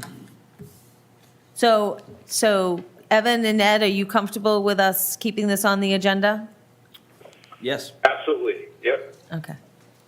And I would just, I'm going to email what I just described, and email this to Evan and Mr. Moran. And I would just ask that Mr. Moran keep myself and the board informed to confirm the May 29th schedule. And I would like to have a meeting on the site to talk about what final paving grading needs to be accomplished to improve the drainage near the end of the southern end of the site, southwestern end of the site, Yeah, so that we don't continue to cause problems for the abutters. Sound good to everybody? Yeah. Yes. And forgive me, Ed, if you already discussed it about the maintenance that you were looking for. Has there been some progress on that? No discussion. I was waiting. Mr. Moran was going to present something tonight's meeting and talk about what maintenance he'd be willing to do on that area between the end of his subdivision and Great Neck Road South. And so Evan, did he give you any information about that? No, not yet. I mean, our primary focus at this juncture was to establish the loam and seat of the shoulders and to do the top course of pavement on the portion of Blue Castle Drive. Now, I do think it's important that we get some clarity for the neighborhood as well as for the board members about what the expectation is going to be for maintenance of that portion of the road, because I think it's evident that the maintenance has been substantively done one time, but multiple years have passed since. And we want to ensure that any homeowners association who assumes responsibility of that portion, if that condition stands, takes it over in a condition that the board anticipated they would. So next time under old business, can you put that as a point? And Ed, if you want us to start to list out specific things on our agenda, can you just itemize those items and send them to Evan? And then Absolutely. Yeah, Yep. and then we can just Yep. check them off the agenda as we go. What day would you like to continue this matter to? Well, we'll keep it on the agenda, right? Okay. So our next meeting is June 7th, right? Yeah. And that's, Okay, I mean, that's 3 weeks. Isn't that 3 weeks? Yeah. So okay. we should be notified if Lawrence Lynch is not going to perform on May 29th. Right, so by June 7th, we will know that. Our next meeting is June 7th. We'll keep this on the agenda. We'll have an itemized list. And theoretically, Ed, if they begin on May 29th, they will be finished certainly by June 7th, correct? Yeah. Yes, they'll be done the same day, and like I said, I just will coordinate directly with Jocks and I'll put this in writing in an email to request an on-site pre-paving meeting with Lawrence Lynch to talk about making sure that certain paving grades are established so that we can get the runoff to go in the right direction towards the catch basin. Okay. I think the only outstanding item beyond construction items is, again, a discussion with Jock relative to amending the tripartite agreement. If the paving gets accomplished, the scope of the agreement can be reduced, but we'll want to address the timelines and have a good understanding of completion. Okay, And so I don't think we need to do that tonight, but we'll certainly need to ensure that the surety is accurate and consistent with existing conditions, and timelines are not conflicting, because, again, the current requirement is April 2022 completion. That's obviously not going to be feasible. I know I asked you this before. Did town council redline the tripartite agreement for us? No, but why don't I send it to him this Okay. week so that we can get an opinion relative to what we're going to do? Okay, because then we might be able to just take the vote on June 7th. Understood. Did you guys understand what we're doing? All right, so there are. Are you asking the neighborhood? our board, our board engineer, Ed Pesci, read the special permit, and there's a section in there about maintenance, okay? So we're putting that as a standing item on our agenda, so we don't forget about it, and the next time we're gonna discuss this as a board, we're gonna continue this discussion tonight, but the next time we meet, June 7th, it will be an agenda item. So we'll have, it's an actionable item. Also, our tripartite agreement, because of COVID and things tolling, got kind of like permits got extended during, I don't know, was it 3 years, 36 months, or 42 months or something like that? But our tripartite agreement is kind of now out of sync with what's going on. So we have to redline that. Otherwise, we have to call on the surety, and we don't want to do that, right? If work is going on and the developer is being responsible and doing the work, the town doesn't want to call the surety to do the work ourselves. We want the developer to do the work. And the other thing, we'll have an update on the paving. The paving right now is scheduled by Lawrence Lynch for the 29th of this month. And we're hoping, and we're hoping that's going to be a one-day event. And our board engineer is going to be inspecting this work as he does with all work. So we'll have a report for him on the June 7th, too. Did I leave anything out, Ed? No, thank you. That covers it. I'm documenting this in an email I'm about to send off to Mr. Moran in town. Good. Anything else before I open it up to Just wanted you to public know comment? that Jock is here. Oh, I'm sorry. Yeah.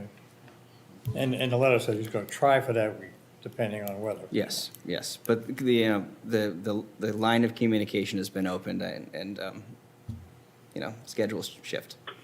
Okay.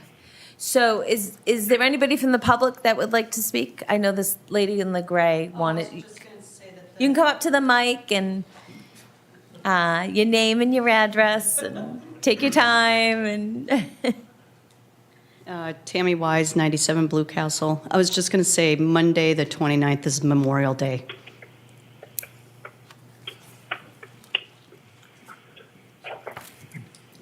They would He said work you're on- going to try for that For the week. week of the the week of 29th. the 29th. Sorry, my mistake. Okay, did I misunderstand? Is Ed going to be there on the site on next Thursday? No, Ed will be on site when notified that the paving schedule has been confirmed, so that Right. he can ensure he's on site to make sure the grades are appropriate to address the drainage challenge in front of I'll be there for the 86 Blue Castle. scheduled meeting. No, just wait. I'll wait. Jack, no, you can stand right there. Jack, we will. So Ed, did you receive the email from Jonathan Croft? No. Okay. Would you read it to him? It says, Jacques, we will have our scheduled meeting next Thursday for the week of the 29th. I will try for that week, weather permitting. So no, it's not a site visit. Lawrence Lynch has scheduling meetings. Okay, I'm just asking if Ed would be there for that meeting. Okay. No, yeah, No. Ed will be on site for the date of For construction. the date, once he's notified. Hi, Hi, go everybody. ahead. I'm Howard Rosen, 51 Blue Castle. Hi. We have about a dozen property owners abutting Blue Castle and Blue Castle residents as well. Since we're all here and Mr. Moran is here, instead of kicking the subject down the road, so to speak, why don't we hear from Mr. Moran as to his plan for the maintenance, which was a big part of our discussion at the last meeting? Okay. Why would we have to wait for that? So what I since was he's here, why can't he speak for that? Yeah, so what I'm going to do is I'm going to take comments from the public and then ask him if he wants to Awesome. address them. Thank you So that very was a much. very good comment, thank you. Anybody else from the public?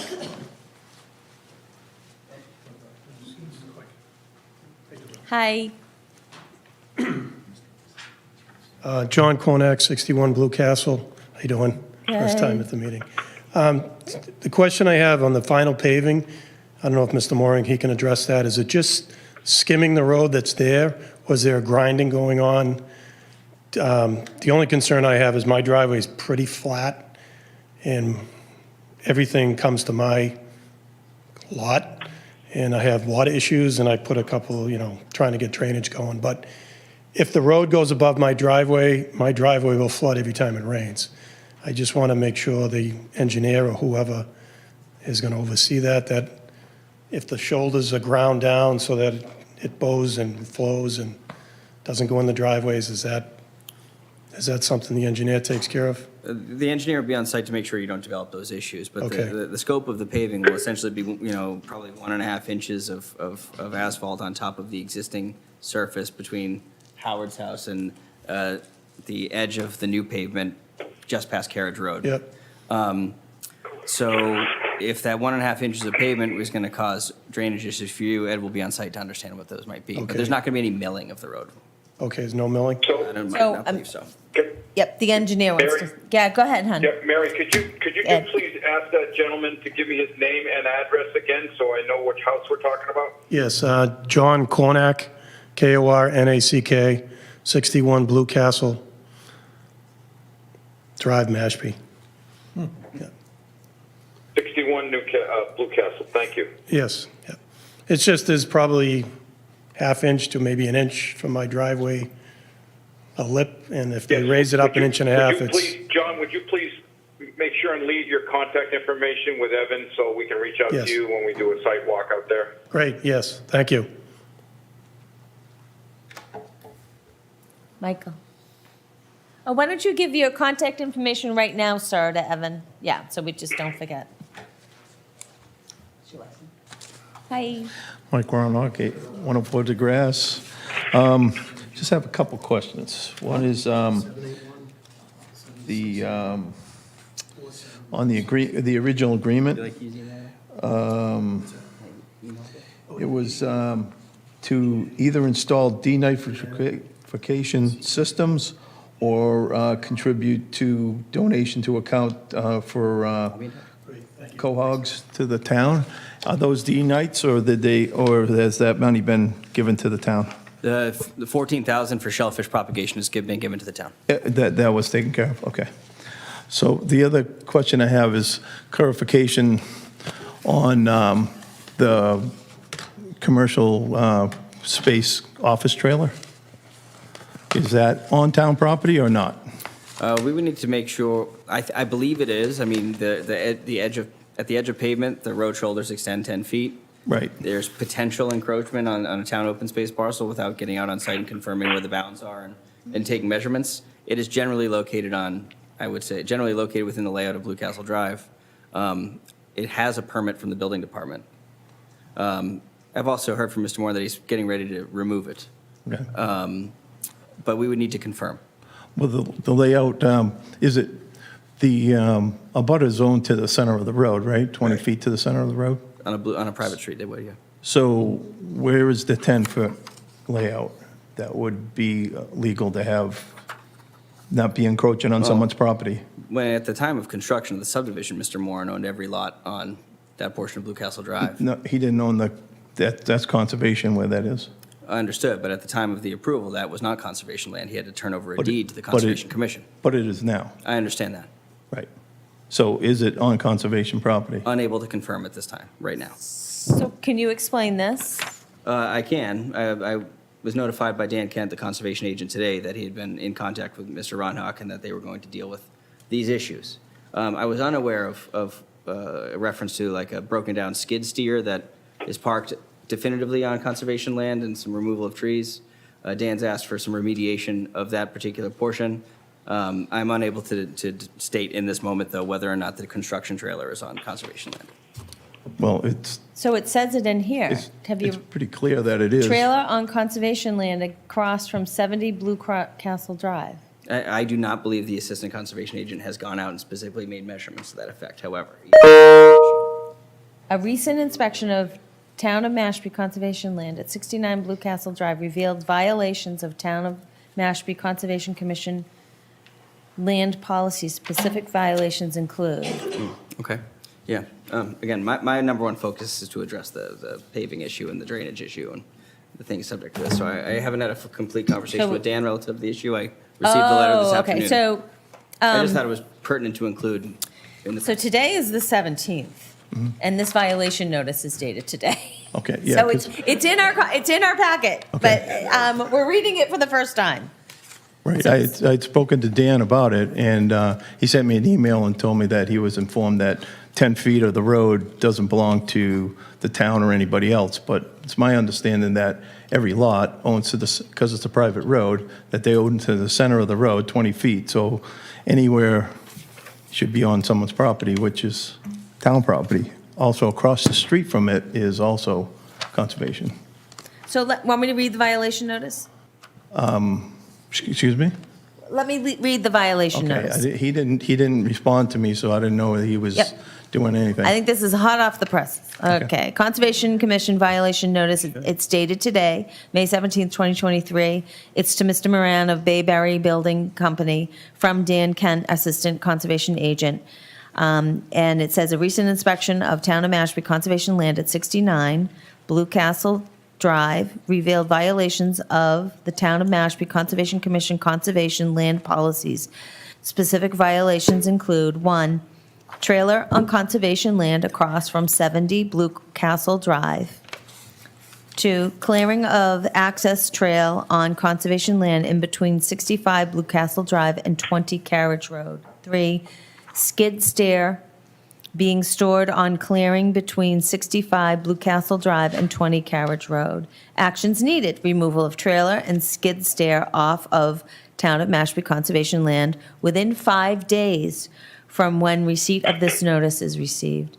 Planting of 4 native tree species in the access trail clearing once skid steer is removed.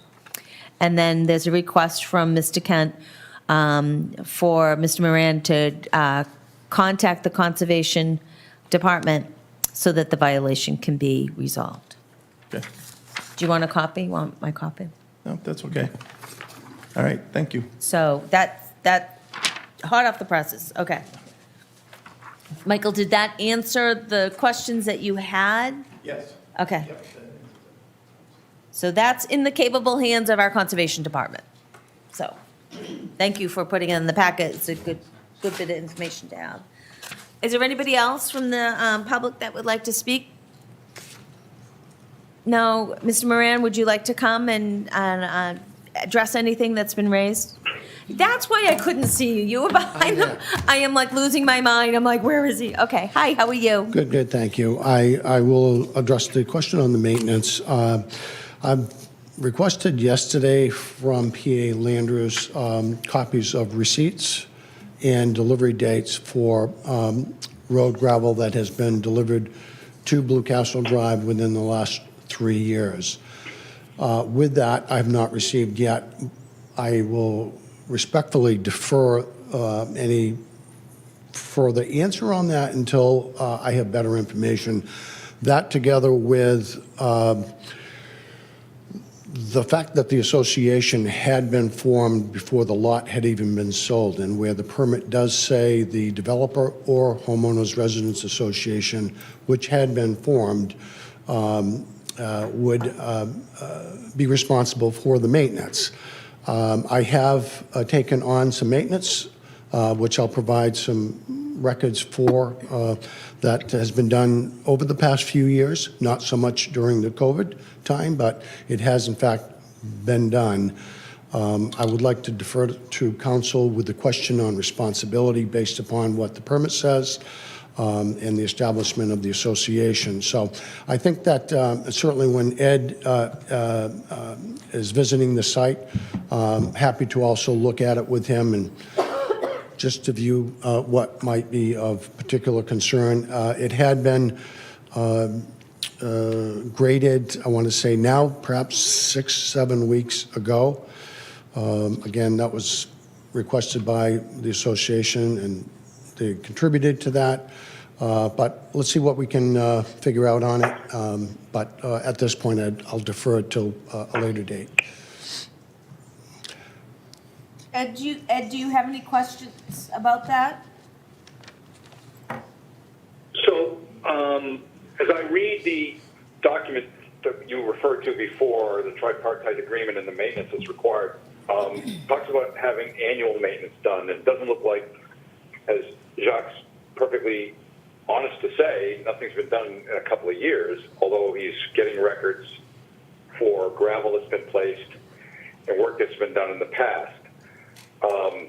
You know, I think he's trying, I know there was some discussion, and you have other neighbors there tonight, he's trying to really resolve all this, I think. I think there's a good, perhaps, way to resolve all this by getting all the neighbors to agree on paving the rest of the road, and through Jacques' efforts with Lawrence Lynch Corporation, perhaps getting a price to do that. But back to what the tripartite agreement says, it sounds to me like Jacques is going to explain to the board that he's done work in the past, but is not willing or planning, I should say, to do any work on that section of road to be maintained that was referenced before. So that's something that I wouldn't necessarily agree with and would want some work to be done. You know, hasn't been worked on in a couple of years. Perhaps some additional gravel needs to be placed, rolled and graded. If you're going to go and pave it, you got to do that anyway. So it's something that we should, you know, perhaps defer for further discussion, perhaps even out in the field. But I wanted to at least, you know, bring that up, that, you know, he's making the point. I'm trying to make it clear to the board. He's making the point. That's his position. My position is something else needs to be done. So, yes, something's been done in the past. Yes, it doesn't, you know, it functions for accessible road, but it still doesn't meet the letter of the tripartite agreement. The work so far does not meet the letter of the tripartite agreement. So Ed, this maintenance requirement, it's part of the special permit and the tripartite agreement, or just the tripartite agreement? Special permit. I believe it's a special permit. Yeah. Okay. It was out at the beginning. Okay. So Ed, is there a section of the tripartite agreement that you're looking to change? No, I'm asking. Oh, okay. All we're trying to do is say, the tripartite agreement says you got to maintain it every year. Okay, great. What are you doing this year? And he's saying, well, It's we talking did about the something special before COVID, and we're really not planning to do any more. That's not a good answer as far as I would not recommend that to be. I'm just trying to, accepted by the I'm board. just trying to understand what Ed is saying. Okay. So we think, Ed, that that language is in the special permit only, but we'll look at the tripartite agreement too. So, It may be, you may be correct. It may just be in a special permit, Mary. all right. So are you going to be available for our next meeting on June 7th? Ed? Well, I certainly hope so. I don't want to belabor the board, but I came down. I'm calling from Florida. My wife had eye surgery that I mentioned at the last hearing, and I was here to help her through that. Wonderful news is that she's had a successful effort there. She's got one final appointment tomorrow morning, so everything is looking really good. The bad news is I developed a submacular hemorrhage in my left eye and got treatment for it today. I got an injection in my left eye, and I need to follow up with the doctor on Monday. Okay. A little blurry vision in one eye. And so I thought it was about her. So now I can't fly home until I get this done. And Well, get this taken care of by the doctor here. So I have another engineer that is very experienced and very capable. We did a brief FaceTime discussion today, and I emailed to Evan a few minutes ago and to Mr. Morin his photos from his inspection today. He's very capable. I've discussed with him the problem with the drainage on site. I will add to his list the discussion of the driveway seams at Blue Castle Drive, especially for Mr. Cornack at 61 Blue Castle, to make sure that there's not a drainage ponding issue at his driveway.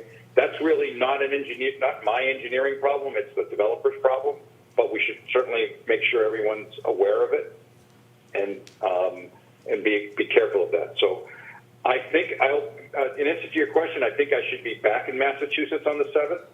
I just have to stay here for the next 2 weeks to deal with treatment on my eye. Well, we all wish you the best. Thank you. It's a little scary when it happens to you the first time, but I'm beginning to. I just had the injection at 1 o'clock, actually better already, but, you know, I have to wait 2 weeks for this to go through. Okay. And so where I was going, and I probably should have just gone there and skipped that question about the 7th, but, you know, just if you could put down, you know, your comments and your thoughts about the maintenance in writing in kind of like a letter to the board. Do you know what I mean? Just so that on the, so it's in our packet for the 7th, so we can kind of study up on that. And if Evan, if you could include the tripartite agreement and the special permit for the board for that, in that packet, just so that we have it ahead of time so we can study them. Okay? Sound good, Ed? Yes, got it. I'll put something in writing. Is there anything else, Ed, you'd like to tell us? No, Okay. I'm looking forward to the follow-on discussion we're about to start on the maintenance of the rest of the road, or the paving of the rest of the road, perhaps. So, Mr. Moran, is there anything else you would like to say at this time? No, thank you very much. Okay. Are you available on June 7th to be here? I do not think so. We have a whole bunch of people coming in from family coming in on that date. It's possible, however, certainly, I believe the 14th I can be here. We don't 7th meet on the 14th. It would be, 21st. it would be the 21st. Okay, But I think we're going to have it on the agenda. okay. And we'll be communicating in between, so, Yep. Yeah. And do you have an attorney lined up to review your tripartite agreement? not as of yet. So what I would recommend is that our town council starts working on it. Usually what happens is then, you know, our lawyer talks to your lawyer. So you might want to think about activating that resource for yourself unless you want to review it yourself. Sure. Generally, the applicants propose the agreements, then we have town council review the agreement and opine whether or not it's advantageous for the board to execute. That's why I think it might be prudent just to think about timelines, because that's really what the conditions are of the tripartite agreement is completion. So if you and your attorney could consider appropriate conditions in consideration of where we are today, and provide that draft to me, I'll provide that to town council if the board is comfortable with that approach. So what kind of time frame are we looking at? Well, the tripartite agreement is valid up until July. No, I mean, when do you need the input from them so that we have something to look at for June 7th? Like, so town council is going to take at least a week to look at it. Well, mean- there's I mean, a lot. could you have the information that Evan is looking for, the changes to the tripartite agreement, by the 24th of this month? Of this month? No. I'm hoping with the paving and so forth, I would probably be planning on putting on that request for the modification with regard to the sidewalks, requesting a waiver of the fee on that. With that and the paving, I hope to have the tripod completed before the date in July, so. The date in June? What I would suggest, if it's okay, Madam Chair, My plan is to pave the entire Blue Castle and Carriage Road at the same time. By June 7th? Correct. and let's confirm what entire Blue Castle means. We mean from Lot 1 to Lot 10. Yeah, not the whole Not the thing. entire length of Blue Castle. I just want to make sure Correct. that that's very clear. Yeah. So So if the paving is done, the tripartite agreement goes away? there's a few other items that are secured by the tripartite agreement, not just the paving. It includes sidewalks, for example. If it were modified, that would go away. There's the traffic radar sign that's included. There are a few other items that go beyond some of the major infrastructural elements. So again, depending on the scope of what gets completed, there may or may not be the necessity to secure anything additional. But we won't know until we cross the finish line. What I was going to say is the tripartite agreement is valid until a July date. So I would, before that tripartite agreement lapses, I would like to have a draft in the event that it's necessary subsequent to its lapsing. Does that make sense? And I am sorry that I'm really ramping up slowly on this one. So the basic language of the tripartite agreement doesn't have to change. What has to change is the dates, The conditions, correct. the dates of the conditions. That's right. But the conditions will stay the same, just the dates. Yeah, I mean, because Okay. otherwise, I mean, it's really for the benefit of Mr. So- Moore, because Until we Right. modify those dates, you So can find him in we default. need those dates. When can you get us those dates? Can you get them to us by the 26th of this month? What dates are we looking for? Dates of completion of the subdivision. Allow me some time to consider that and communicate with Evan, and we'll have something in play. But So, the agreement requires ongoing maintenance right now. So let's clarify. So the special permit has a condition requiring the developer to maintain the portion of Blue Castle Drive that he's not required to pave annually until it's turned over to a homeowners association. So I think the question that Mr. Moore wants to pose to council is, the homeowners association is in process to be established. Do I still maintain that obligation for maintenance? And I think the question is the maintenance that has been done, from Landers. But that's a special permit. Right, did it meet the condition of the permit, which is to adequately maintain the crown of the road and the swales on the side? And the tripartite has dates for completion of the road, the sidewalk. The housing. Well, so it's for infrastructure. So it's for the road, for any utilities that weren't already installed. Most of the utilities, if not all the utilities, have been installed. So any landscaping items, establishing road monuments if they weren't laid, a radar sign, that was a condition of the permit. It covers all of those items. Things that were required by the permit that he would have had to, before getting his lots released from the covenant, which you held at some point, you released it in exchange for the tripartite agreement, which notes all of the outstanding items. So any outstanding items we're able to cross off. So for example, if you were to pave Carriage Road and the portion of Blue Castle Drive he was required to pave, that's the vast majority of the money we've secured. So everything else is relatively de minimis in comparison to those requirements. And the special permit is not something that we secured with the tripartite agreement. It's an ongoing maintenance responsibility that the developer would lose at some point when the subdivision is presumably completed and handed off to a homeowners association. So there's no cash for the maintenance. We have not secured cash from the bank to do the maintenance for him. That's an obligation that developer has assumed and would, at some point, Okay. if following the letter of the special permit, gets transitioned to Inakaway Highlands Homeowners Association. So you've said it a million times to me, the changes to the tripartite agreement are just dates. Yes, and if we were to complete the scope of the tripartite agreement, you wouldn't need a new one. Right. So we need your dates by May 26th. And the reason why we need them by May 26th is that Evan has to review them, Ed has to look at them, and then they have to go into our packet the next week for June 7th. Do you know what I mean? Like, we get our packet Yeah. June 2nd, so we As- can review it. as Evan pointed out, the tripartite agreement is not even up until July. And I respect that you want to have this ongoing and want to have the answers and so forth. I'll make every effort to work with them and to have the dates, all of them if possible. And I think that we can move forward. Right, because see, we have June 7th. Yep. We don't, if we can't act on them on June 7th, we only have one meeting left. Okay? You know what I mean? Yeah, I Like, do. like I do. because we only meet twice a month, it eats up months. Yeah, yeah. I will also try to get into Evan that request for modification as well.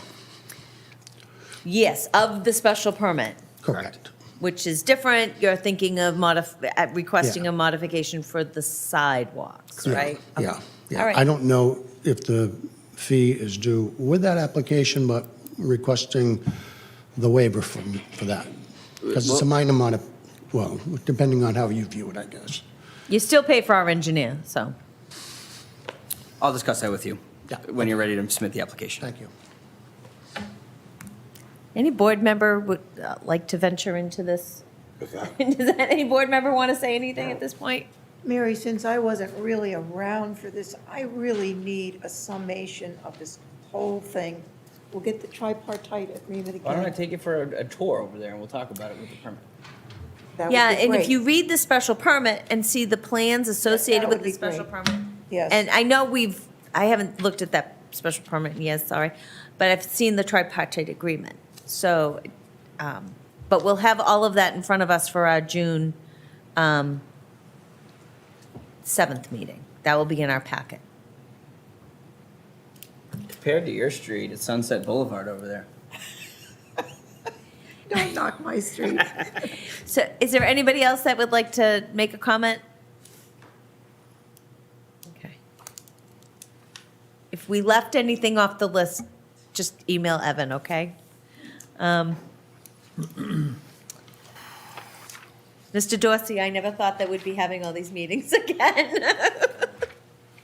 All right, so with no other comment, I'm going to go on to the next item, which is our efforts to get ready for October town meeting. It sounds like so far away, but if we put any zoning bylaw amendments in, I think they're due the first Monday in July, so that doesn't give us a lot of time. So Evan, why don't you bring us through what progress has been made? All right, so you've seen, Oh, you know what? yes. Okay, Ed, do you have any project reviews or inspections reports for us? The only update I have for you is that the Sherwin-Williams folks have asked for me to take a quick inspection of the site so we could do final release. We did that also today. It's not quite ready.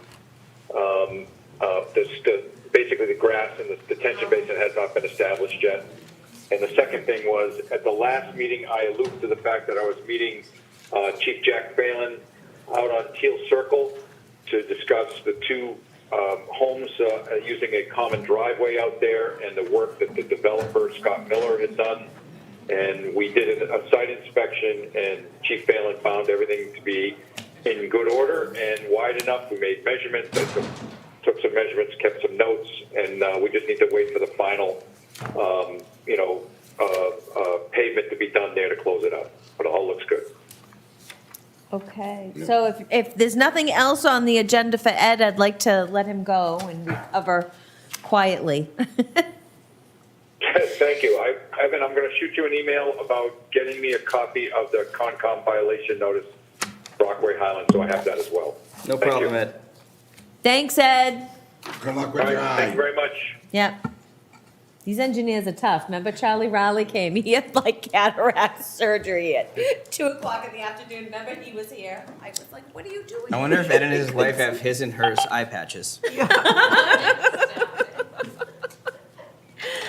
All right, so going back to, sorry, Evan, go ahead, planning for October 2023 town All right, meeting. so what you have seen before is the floodplain modification that would restrict the use of fill in the floodplain, just specifically to raise the elevation, the first floor elevation of a house. So if you need fill for a septic system, for example, that material is exempt, but that the language is generally consistent with what you've seen before, with a couple exceptions, and it's that I tried to make very clear in the language that the purpose and intent of this is to encourage and require safer options in the event of a flood. So using fill to raise the elevation of your house and building atop that fill to have your first floor elevation out of the flood zone is the least flood safe option. And so we want to encourage those, the safer solid wall foundation with flood vents or on pilings in the floodplain. But again, it recognizes the Board of Health's new regulation requiring IA systems in the floodplain, Okay, which provides some flexibility also for property owners, just by nature of the types of systems that are now available, because the required distance to groundwater can, in many cases, is substantially reduced. So that mitigates the necessity for fill, like a Title V may, for appropriate distance to groundwater. Anything else in here? so, No, otherwise that's it for the floodplain restriction. what was that thing that Selectman Cotton talked about? I don't know. Yeah, About getting into the house with a floodplain. he wanted to make sure that the required wastewater treatment system, whether it was a Title V or an IA enhanced system, was not prohibited by this. It is not. And is that because of the fourth paragraph?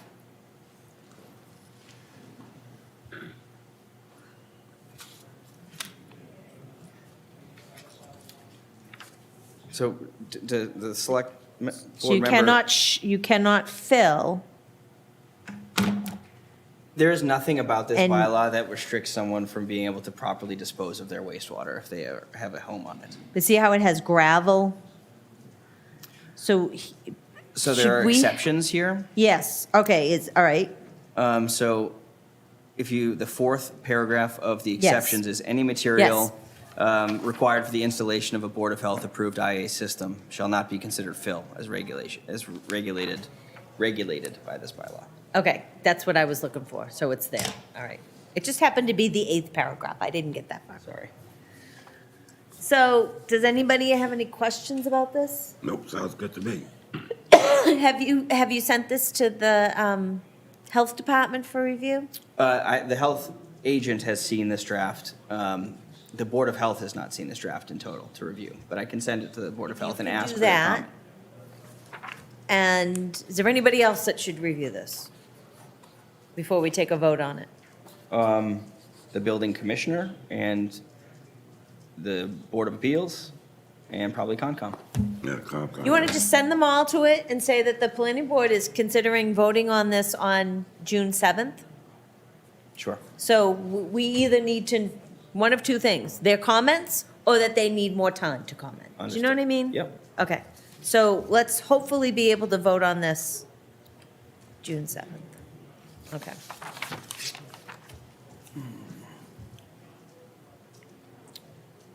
And then the next ones, no What- draft prepared yet relative to solar bylaws. Hmm? I think we need to discuss approach here. You've been made the solar guy.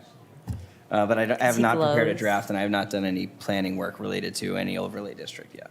That's okay, we can just, as long as we make progress, right? So moving on to accessory apartment, there's 2 accessory apartment amendments in here now. I've only mentioned one to you before, but I'm going to bring up a second one for your consideration.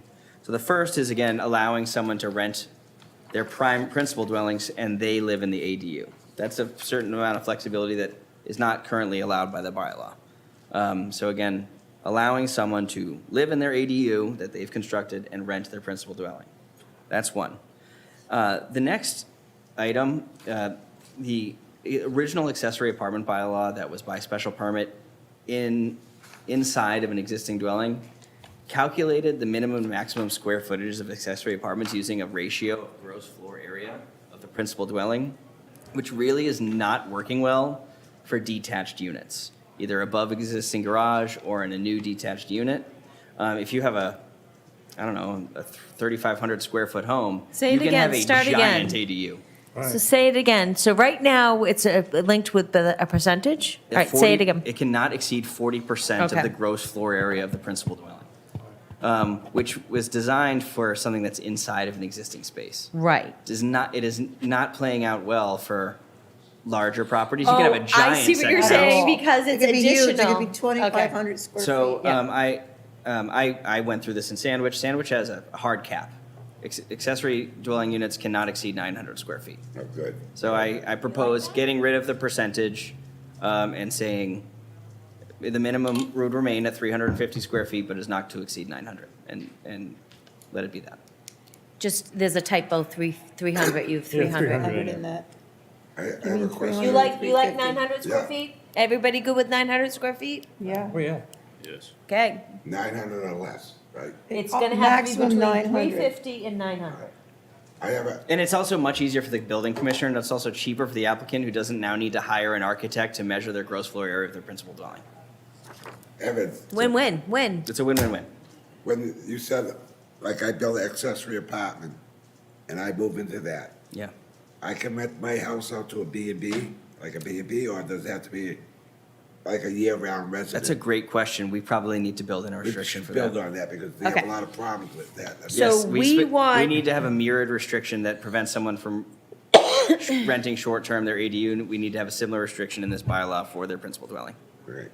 So right now, it's 30 days. The Yeah. lease is 30 days. Is that okay? I think it's too short. I do too. I think it should be at least 6 months. Oh, yeah, make it longer, they Yeah. have to rent it out. Oh, yeah, definitely. I can do that. I'll recognize you in a minute. Okay. Yeah. So what do you guys think? I said 6 months. Would you guys go for that? So what's the 6 months for again? So sometimes people make accessory dwelling units and there's no restriction on them being short-term rentals. Right. So they can be an Airbnb, and sometimes the neighborhood doesn't like that. So some towns want a year-round lease. They want a 12-month lease. Right. Right? Our bylaw right now is a 30-day lease. So you cannot rent it out to somebody for less than 30 days. But I'm feeling that's too short. Okay. What do we have, like 75 of them right now in town? Maybe 100? Less than 100, more than 75. So can you ask the building commissioner if he gets any complaints about this kind of like 30-day thing? Sure. But I'd like to propose to increase it to 6 months. 6 months. Sure. The idea of it, what I thought was try to get more housing. Year-round housing, for sure. Year-round housing, not to be rented out. But I can understand. somebody 6 wants to months rent is it like out. seasonal worker, a seasonal worker. Yeah, I was gonna say that falls in line with like a seasonal Yeah. time frame. 6 months does. I think I'll- J1 visas are here, visa holders. I will, after him. J1 visa students are here for 5 months or something like that. like- I'll prepare a draft to that effect. Yeah, all right.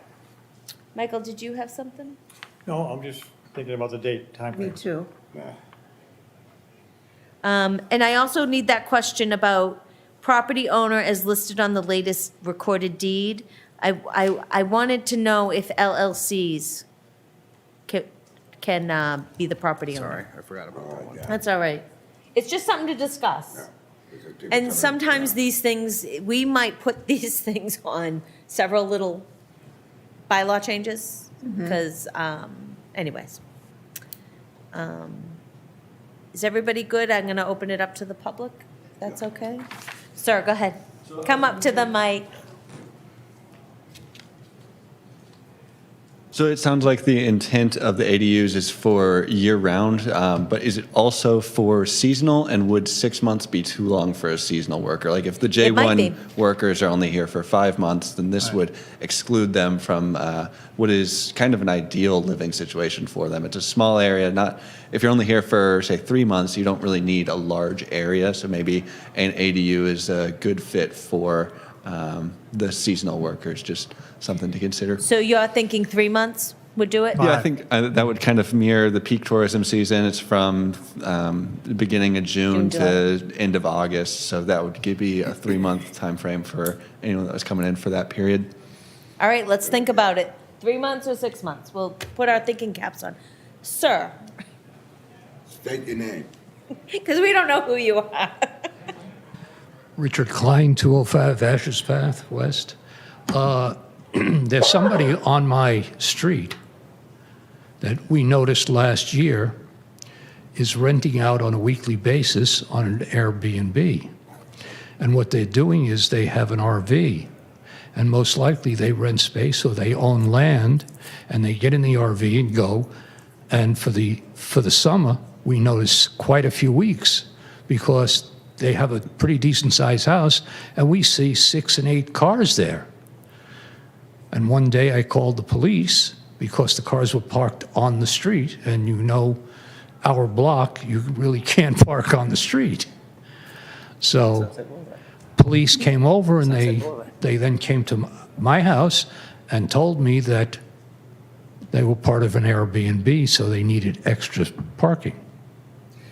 And now, does that unit have an accessory apartment, or are they renting out the whole? The thing is, they rent out the whole house, and it fits, I believe the house is equipped to hold 8 to 10 people. That's something we don't restrict through the accessory apartment bylaw. Like, anyone can Airbnb in their house if they get a rental So certificate this from the Board of is, Health. right, so this is separate. have to So register. how are short-term rentals regulated in town? There's no, you require a rental certificate, you have to register your property with the Board of Health, and it gets inspected by the code compliance officer. So if there's an Airbnb question, and you have a neighbor who is not home, and there's seemingly Airbnbs going on, you can call the Board of Health to make sure that they are appropriately registered and inspected. So Richard, we think your best resource in town is the health department. Because rentals are supposed to be registered. Former planning board member Joe Callahan would be all Not over that. only that, but if there's a lot of cars there, you can go to health and check to see if the septic is big enough, number of bedrooms and stuff for the people. There are towns, as you make your approach to the mic, there are towns that regulate, even certain areas of town can have short-term rentals. In some areas, no. Well, we know it's a three-bedroom house, and they do have a rec area in the three-bedroom house that most likely has a fold-out or whatever. So it does sleep 6 to 8, possibly 10 people. And we noticed it on weeklies because we noticed the cars changing. Richard, what I can tell you is when any property is listed on Airbnb or Vrbo or any of the short-term rental sites, we know. If it's properly listed, the code compliance officer gets a certification, and if they don't register, it gets enforced. So we always know when they are showing up on those rental sites. Is there any way we can check? Yes, we can. Okay. Why don't you call me tomorrow and we'll talk with the code compliance Okay. officer and we'll figure it out. Thank you.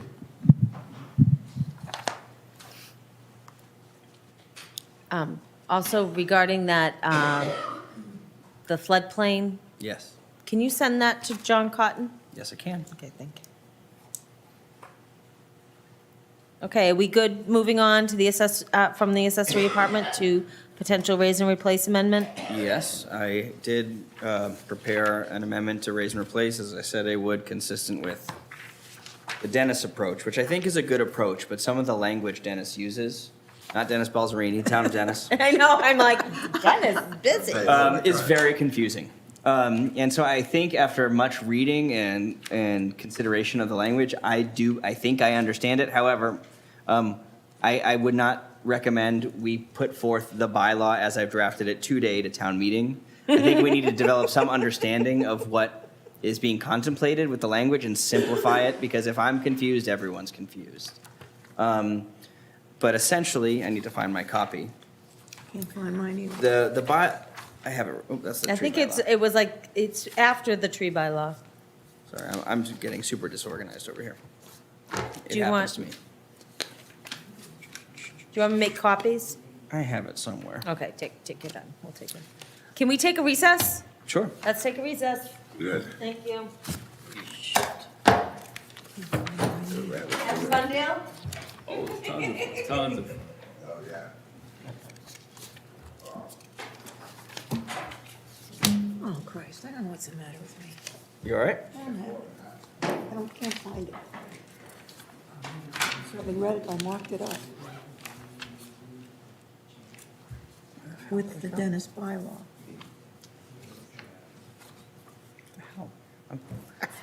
I've lost all my stuff.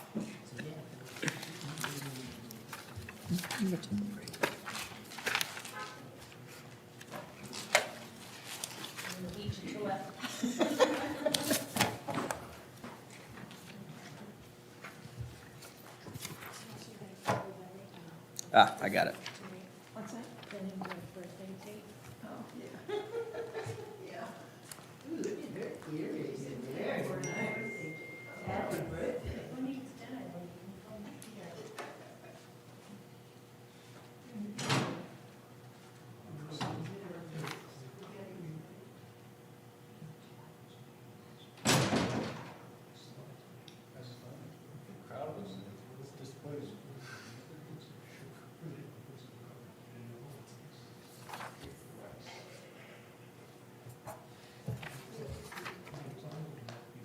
Okay, now I understand. Hanging in there? Yeah. There's some parts I can just zone out for. It's a nice part of being. Sorry, I forgot to print your letter and put it in the packet. They did see it though. My apologies. Maybe I'll just have to come back and offer to speak to any questions. Man, become a voter of the town and run for the planning board. I'm telling you, man. Yeah, it would cost me like $5,000 a year or something. It's all good. It's all good. You know anyone who's like mine, encourage them. How you doing, Alex? All right. Pretty good? Oh, no.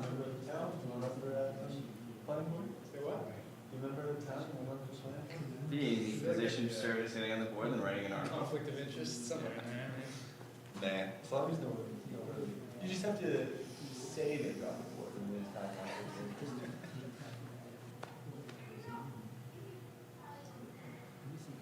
So Evan, for Willow Bank, the new application is modifying the original special permit. It would be modifying the original special permit. The original, you can't really modify.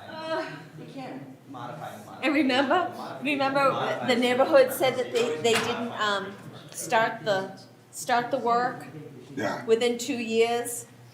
I thought he had to have the houses all built within a certain time, too. Yeah,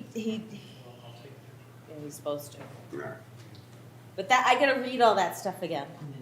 But, yeah, you didn't live through that subdivision. And Got the after pieces. all Just of got that, the after like 18 months of meetings with full house, right?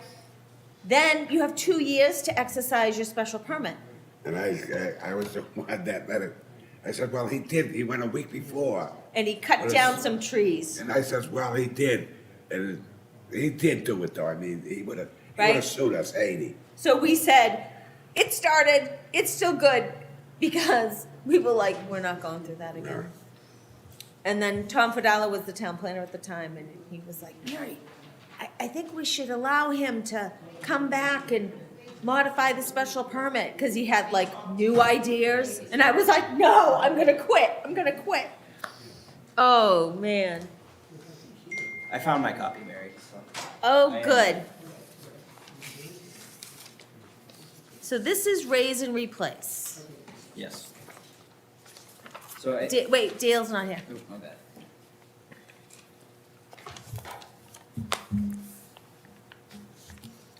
I told him to go home. You did No, not. I I'll kill you.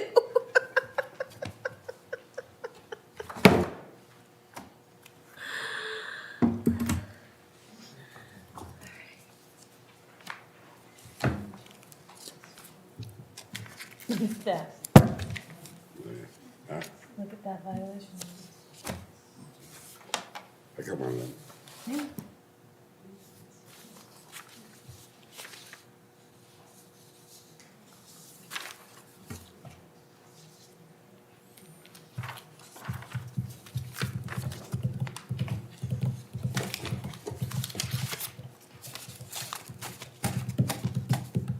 All the stuff that's gonna get continued.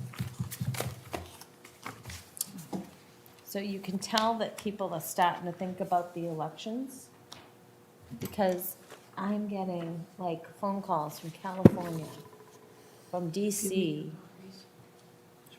Like my email, my phone number must have gotten on some list. Okay. All the time I get them, they want money. That's what it is. They found, Give you me know. just $1 we're asking you for it. This is for you the whole time. I made the mistake of telling, getting like, me see if this telling is here. somebody off. Now they call me, Okay, look, some, this is the, It's all in there. you know, charitable. Oh, it's underneath. All the They- articles are They in have this me on a packet. list. oh, then I have it. And they changed the numbers. You can't block them anymore, because every time they call you, it's a I different made a number. mistake, you donated money to certain organizations. No. Now I get a million of them off. That's why I thought I didn't have it. This is the veterans, not, you know. Sierra Club. I'm like, why are you sending me all this paper?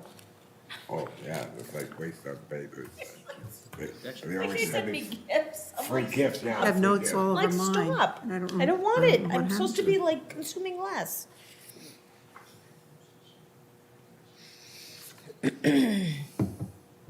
Oh, wait, you sent it by email, didn't you? I don't know. You can go find them. Yeah, whatever you need. just let me know. Okay. I'm getting a little bit like you, you know. Your office look like mine. Well, I mean, it's such a paper chase.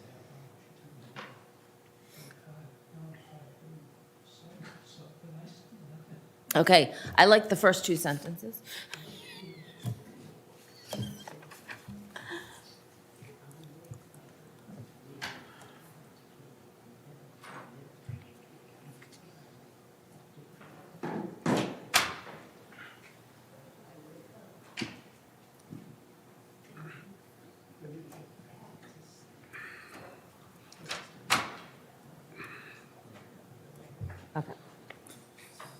All right, so I'm going to reconvene the meeting. You ready, Chrissy? Okay. All right, so does everybody have their raise and replace? Yes. Yes. Okay. Yes. Okay, so the draft in front of you does a few different things, but first, I want to, the general requirements, paragraph 2, is essentially our current raise and replace bylaw with a couple of changes. Our current raise and replace bylaw provides no criteria, essentially just states that you may demolish and reconstruct your pre-existing non-conforming house with a special permit by the Board of Appeals if they find it is not substantially more detrimental. So what it doesn't have is a purpose and intent, nor does it define in any way, shape, or form what detriment is. It is purely discretionary within the opinion of the Board of Appeals. So the first thing I do is define the purpose and intent of the bylaw, number one. So what I. Why don't you just read it for us? Just read it for us. And then again, this mirrors language from the Dennis bylaw, and I think the Dennis approach is good. You actually remember when I first started and raise and replace was a conversation, I unilaterally submitted a raise and replace option. That didn't go very far because I never discussed it with the board. You might remember this, but it was going in this direction. It had the right thought, and I looked at it, and it's not adequate for you. It was an immature proposal. However, it was moving in the right direction, so I think this carries us forward in that vein. But the purpose and intent as drafted here reads, buildings or structures that are non-conforming by dimension are likely, if they are changed, extended, or altered, to cause overcrowding and congestion in the neighborhoods and are contrary to the purposes of this bylaw. Buildings or structures that are non-conforming by dimension inhibit present and future development of nearby properties. It is intended that existing buildings or structures that are non-conforming by dimension shall not justify further departures from this bylaw. This section is intended to provide clarity to property owners and any applicable special permit granting authority which changes, extensions, or alterations of a pre-existing dimensional nonconformity may constitute substantial detriment to the neighborhood in which the proposed reconstruction is located, as to preserve the character and general scale of neighborhoods. Do we really need the word substantial? Which word, substantial? May constitute, do we really need it when you say may constitute substantial detriment? Can you leave it may constitute detriment? In the purpose and intent, I don't see why not. At least redline it or something, underline it. Do we really need that? So then, just moving on to unless you want to take comments on that section.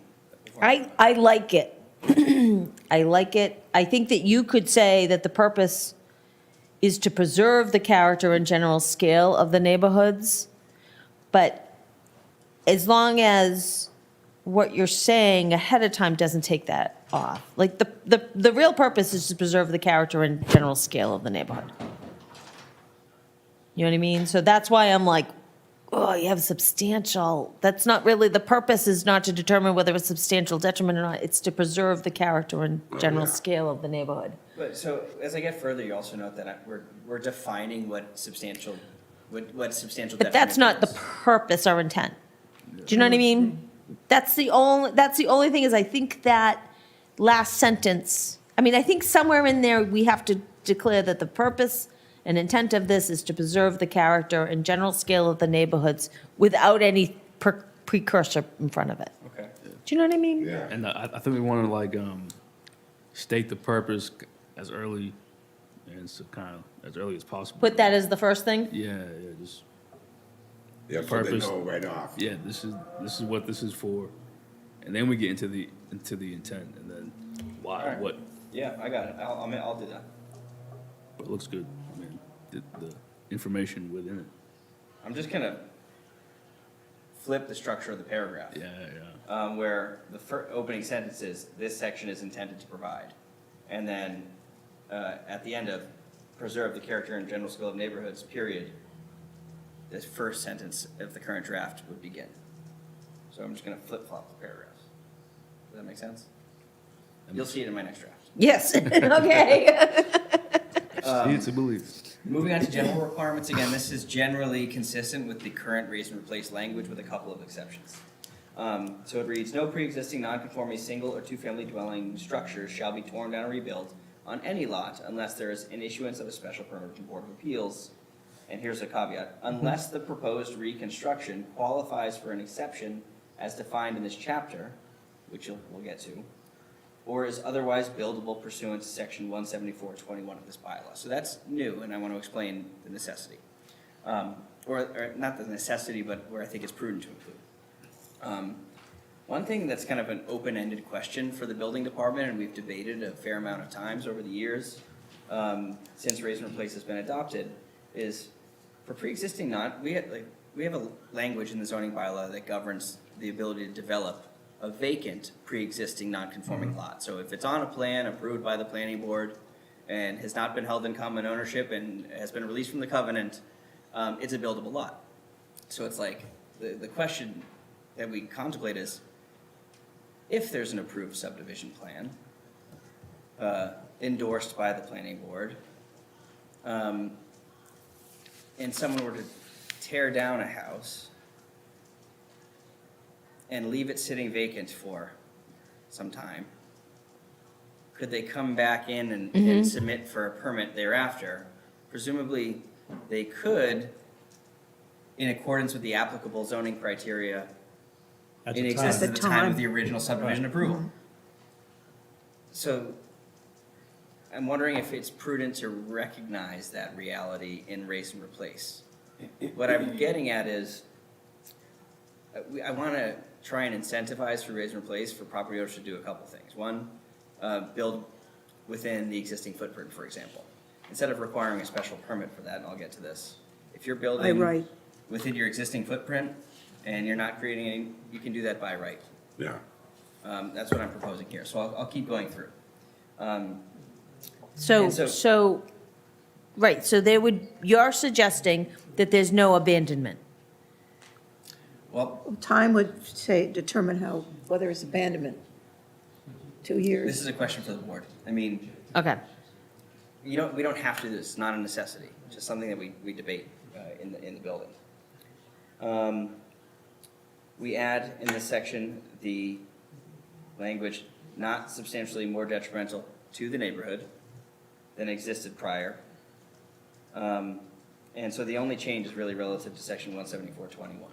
So 174.21 is our current dimensional requirements? No, 174.21 is the section that grants people the ability to build on pre-existing non-conforming lots.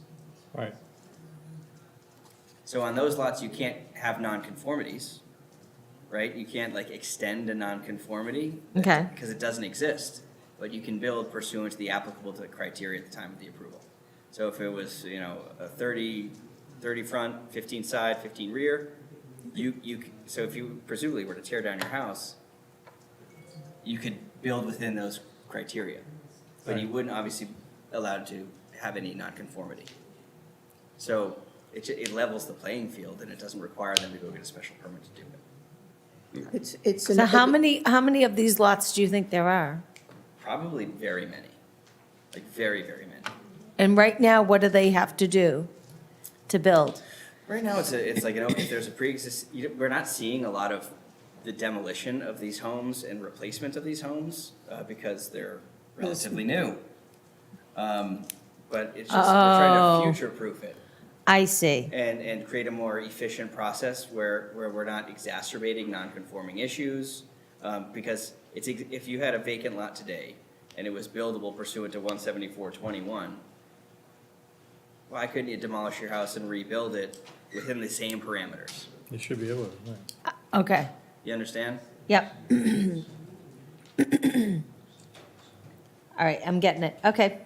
So then, moving on, what this tries to do is say, all right, there are things, if this is really gets at dimensional nonconformity. So like, you have a side yard setback nonconformity, this is trying to address that specific situation, which is a very common one, particularly in Papaneset, some of the older subdivisions around Santuit Pond and Johns Pond, and others. but this describes activities that may not be substantially more detrimental. Like here, these are the things you can do that recognize your rights to continue, extend, or alter a nonconformity. And then the next section gets at defining the extent to which you can alter those nonconformities. So do you mind reading the next two sentences? I know I'm being a pain, but No, it no, really it's fine. helps. So, Go ahead. Such a special permit. Say it again, please. So it's the second sentence of general requirements. Oh, the second sentence.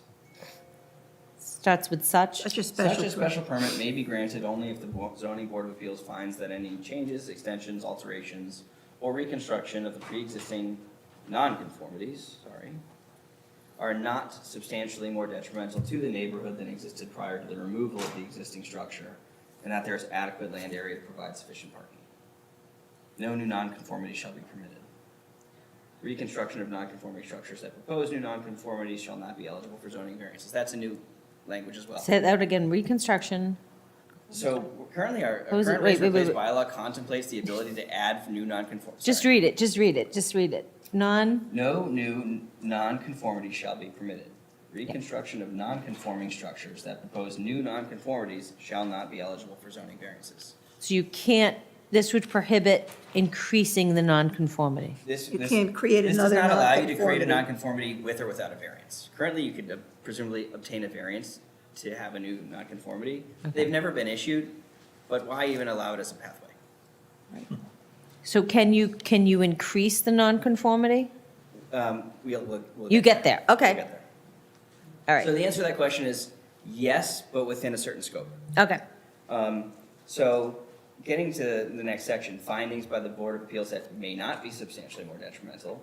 So number one, increase in the footprint of a structure that does not comply with one or more required setbacks where the alteration will extend lot coverage or building height where a structure does not conform to current setback requirements. So this is saying you can presumably increase the footprint of your structure. That's kind of, generally, that's what that's saying. And then the Increase. next is increase in the lot coverage of a structure where the structure currently exceeds lot coverage. So that's saying presumably you can exceed the current lot coverage as well. And then the third, increase in building height for any structure with a nonconformity subject to B1 above. This is where it starts to get confusing, where it starts sending you around different portions of the bylaw. So B1 is actually number one here. I need to get rid of the B. Okay, If the increase in height is located within the portion of the structure that is non-conforming, or for any structure covered by item B2 above. So, like if you were a single-story ranch in Papaneset today, and you had a side yard setback non-conformity, you could build up on top of your existing non-conformity, okay? But when we get at the next section about requiring the findings of substantial detriment, it provides the criteria for which that nonconformity can be extended. So again, this bylaw would allow you to increase the footprint. It would allow you to increase lot coverage and increase building height. But the next section is what contemplates substantial detriment. These are the things that, if these things apply Okay. to a proposal, the board must find substantial detriment and are unapprovable. So number one, so it's, you can increase, so, go ahead. You can increase the footprint, you can increase the lot coverage, and you can increase the height of a non-conforming structure, provided there's a finding that it's not more substantially detrimental to the neighborhood. correct. And so moving down to the third section of the fourth section, actions requiring a finding of substantial detriment. Number one, creating any new nonconformities. Second, this is a little confusing, and I think this is where we need to do some work. It reads right now, the increase in that portion of the floor space that is nonconforming by more than 40% within any 10-year time period. So presumably, if you were able to increase your footprint, if you propose to increase it by more than 40%, it would be found to be substantially detrimental and would not be able to be approved with a special permit. Like, so lost me. Say it again. So the increase in that portion of the floor space that is non-conforming by more than 40%. So maybe an easier way to think about this. Oh, no, I don't want to get too far ahead of myself. So this is very confusing. I want to address that. It's trying to establish parameters for which are acceptable to make these changes. Okay, I got it. I think we can figure out a way to make this much simpler than Dennis had done it. So can you just say that these actions are not acceptable? Do you know what I mean? Like, it's still got that subjectivity. Like, In other words, do we Personally, have to I don't keep- think- Do we have to keep these words substantially like more personally, detrimental? I don't want to allow any new nonconformities. We do not. There's no new nonconformities. Actions requiring a finding of substantially more detrimental. So the creation of any new nonconformity where no nonconformity currently exists requires a finding of substantial detriment and cannot be approved. Unless somebody finds that it's not substantially more detrimental to the neighborhood. No, that's not what this is saying. Okay, all right. It's not. Definitely, that's not what this is saying. Actions requiring a finding of Example, substantially. number one, the creation of any new If nonconformity. there is a creation of a where- new nonconformity, it is an action that Okay. finds it's The substantially the detrimental. setback That's is the action. 15 feet on the side. So Now, there is no nonconformity in this existing house. So now, the creation of any new nonconformity, I want to bring it over right to the edge there. You could, Okay. if you have no nonconformity, you can't, oh Christ. That's the action that All right, so if calls a there's. new okay. detrimental. That's the action. Yeah. So if there's no nonconformity existing, you can't create a nonconformity. That's right. Right. What if there is a nonconformity? So a couple things. I'm going to do with setbacks first. So I'm going to go to Yeah, the do back the page. setbacks. Because there's, numbers 2 and 3 of this paragraph are confusing and we need to work on. Undoubtedly. I think we need to try to Can understand. we just say that these things aren't allowed? These things are prohibited? What things? Instead of actions requiring a finding of substantially more, can we just cross that out and say, things that are not allowed, these are prohibited? You have I to think we use this could, but I think we need to language. modify, we would need to modify okay. all the other language. All right, But look at Number number 3, 4. sorry. I'm going to jump to number Okay. 4 here. And I'm going to try and stick with the language that is understandable so that we can then focus on the things that are not and then understand what is trying to be communicated with the language because this is just like such, planner language from yesteryear. It's very confusing. But number 4, the increase in the intensity of a setback nonconformity by further encroaching into a setback area than currently exists. So if you have a side yard setback nonconformity, it's a required 15 and your house is currently 10, you cannot make it closer to the side yard setback. It will be, that's a finding of substantial detriment. So you can make your footprint larger, you can go up in height, and you can extend your lot coverage, but you cannot get, if you have a side yard setback nonconformity, you cannot get closer to your sideline. Substantially, That's a new nonconformity. substantial Right. detriment to the neighborhood because the neighbors are unhappy, really unhappy. And so I think this is an important thing to understand because I think what it's trying to talk about in the above sections is expanding by 40% the floor space in the existing non-conforming floor area. So like, for example, I think it's saying if you have an existing side yard setback nonconformity and you want to increase your height above that nonconformity, it can only be 40, it can only increase 40% of that existing area. So like if you had a nonconformity in your side yard setback and you wanted to go up a floor, going straight up within that nonconformity would be like 100% of the gross floor area. So it could only be 40% of that area. So if that's 4 so feet. it pushes back the It pushes second it floor. back away from the lot line. Okay. I think that it's what it's trying to say. Would that cover a balcony? We can make it cover the balcony. Terrace, upstairs terrace. So my purpose is, I think this is what it's trying to say, and I think this is what we should be including them in the bylaw. I do just too. don't think this is the language. Okay, So what I wanted to put this forth to you because I said I would, and I think we have a good solid direction. But numbers 2 and 3 of that paragraph, I need to work on, and I'm going to work on I it like the in concept that of the direction. 40%. I think that we need to figure out if we can, what to do about balconies and terraces. Because there have been complaints about not only these walls, which these close walls, which this would prevent, but also all of a sudden you have a second floor balcony, That's and what people it are kind of hanging over the abutting little cottage. Do you know what I mean? Are there any side balconies, do you know of, in Pompanesett, where they've encroached on the setback and they're looking over the next neighbors? Side balconies? I don't think there are. I'm not aware of any, you're talking about you can cantilever some stuff like that, which is, but if you cantilever something, you're not into the setback, right? Yeah, I think, well, the goal is if you have that side yard setback nonconformity and you want to go up, the purpose of this is to shift the mass away from that lot line, thus being more conforming, quote unquote, for that upper floor. So I just want to work on language that gets at that a little bit. Yep, no, but I think it's a good direction. Yeah. Right? And truth be told, I don't really understand 3 here. All right, let's take a crack at it.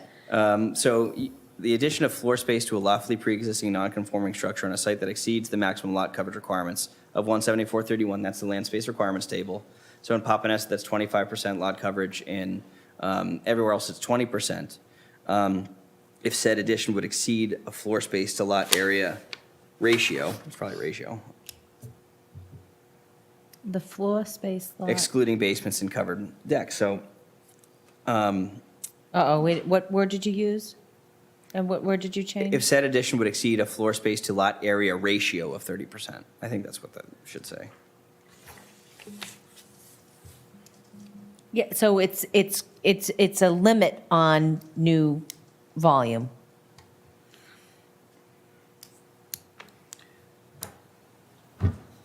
I think this is just saying, yeah, it's so confusing. So the most confusing bylaw I ever worked on was the motel bylaw in Yarmouth, okay? And what we did was we actually set out examples. Do you know what I mean? And we might have to hire an architect to do this, and it's okay if we're not ready in July. Do you know what I mean? Okay. But you say, for example, because the person that interprets the- this is the building commissioner, right? Planning board writes these things, they go to town meeting, and then the poor building commissioner has to figure out how to, apply this. So we actually had math calculations, we had diagrams. There was a huge fight over height. So we had somebody professionally draw to scale how height is measured on buildings in Yarmouth. So we might want to have drawings, just like in our rules and regs. Yeah. We might want to have illustrations, for example. That way it's clear what we're going at. No illustrations in 174. You can I mean, other introduce, than a table. you can introduce illustrations. Form-based code, I guess, everybody. It's time. There it Yeah. is. It's time. Yeah, we have, and I'll send it to you guys. It's a illustration on how to measure the height of a building. There were all these court cases in Yarmouth. So we changed the zoning bylaw formula, how to do it, and we put illustrations in, and that all went away. The architects all then knew how to measure height of a building. So I think this number 2 and number 3, where you're talking about 30%, I think, I mean, one thing the Board of Appeals hasn't done over the years is allow lot coverage to exceed the minimum requirement. I mean, the second half of the sentence is where I'm having trouble. If said addition would exceed floor space lot area of 30%. So I guess this is allowing you to extend or continue lot coverage. Do we want to allow lot, we could probably make that a finding of substantial detriment without considering any increase of it at all, Well, like, just like the setback nonconformity. the lot coverage, I'd like that. like, look, my lot's 100 by 100. My setback from the back is what, 25 feet? Probably 15, Dennis. 15. The back was 25, I thought the front was 40, and the two sides were.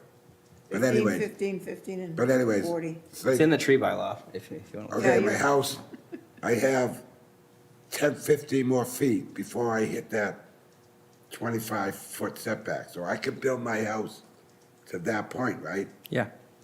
In the non-conforming lot? Yes, you could continue, extend, or alter your pre-existing non-conformity, which in your case is just a lot size non-conformity. You know, but 'cause somebody asked me that, they said, I got 50 feet before my backyard, can I extend my thing to the 25 more feet, because he wanted to put a apartment like in the back for his kids. Yeah. And I says, I believe you can. Yeah. Okay.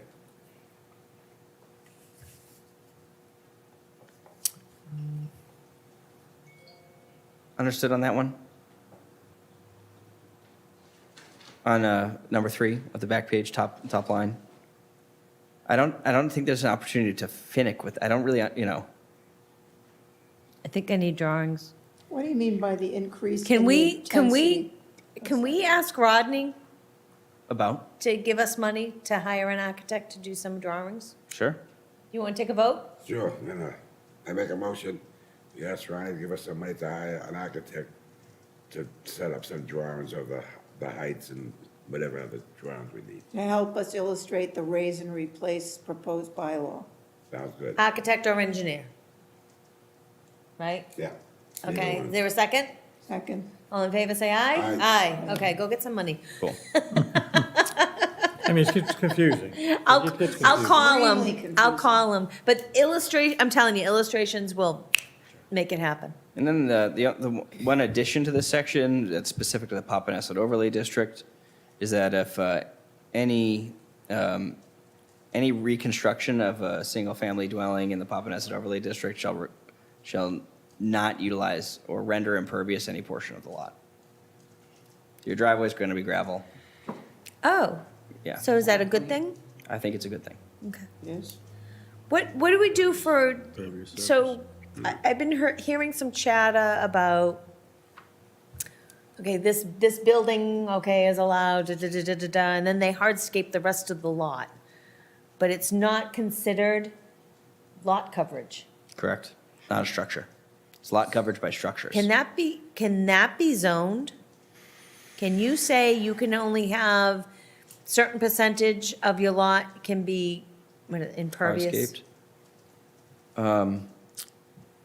Zoning, I don't know. I'm going to ask the question. Will you ask? Because I think I've done some special permit work here. I mean, we limit lawn area Yeah. in special 1,000 permits. square feet. Right, but I want it to be zoning. I don't want it to be subjected to a special permit.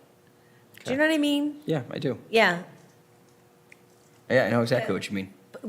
because that's, people are getting concerned that areas are getting hardscaped. And this area is like slosh zone.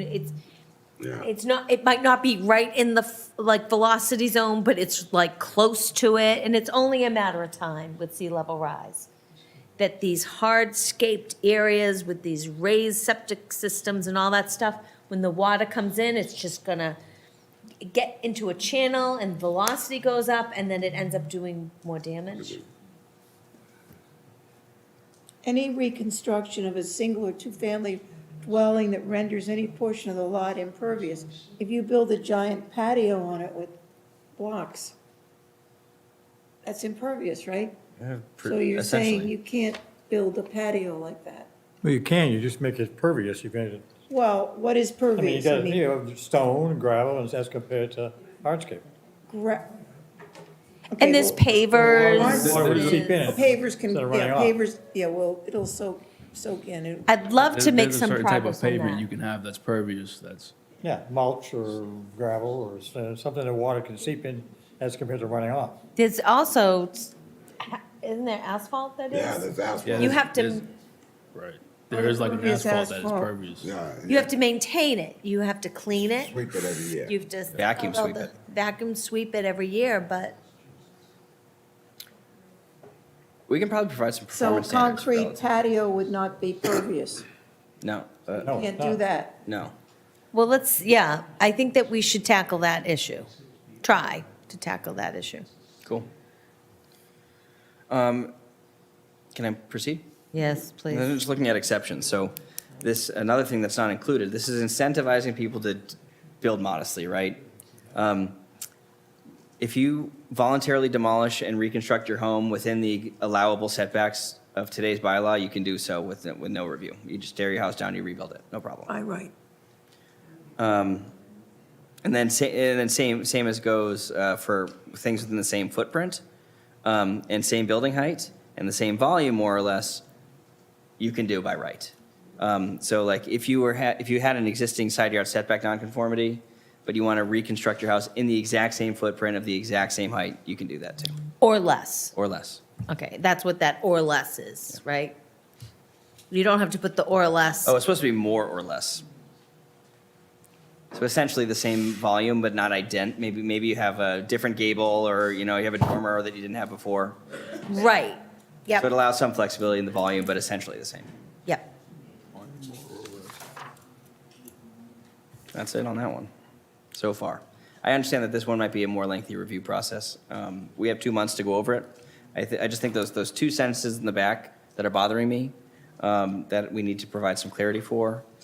This one, similarly to the fill bylaw, I think needs to go around to the same departments and boards and committees, commissions.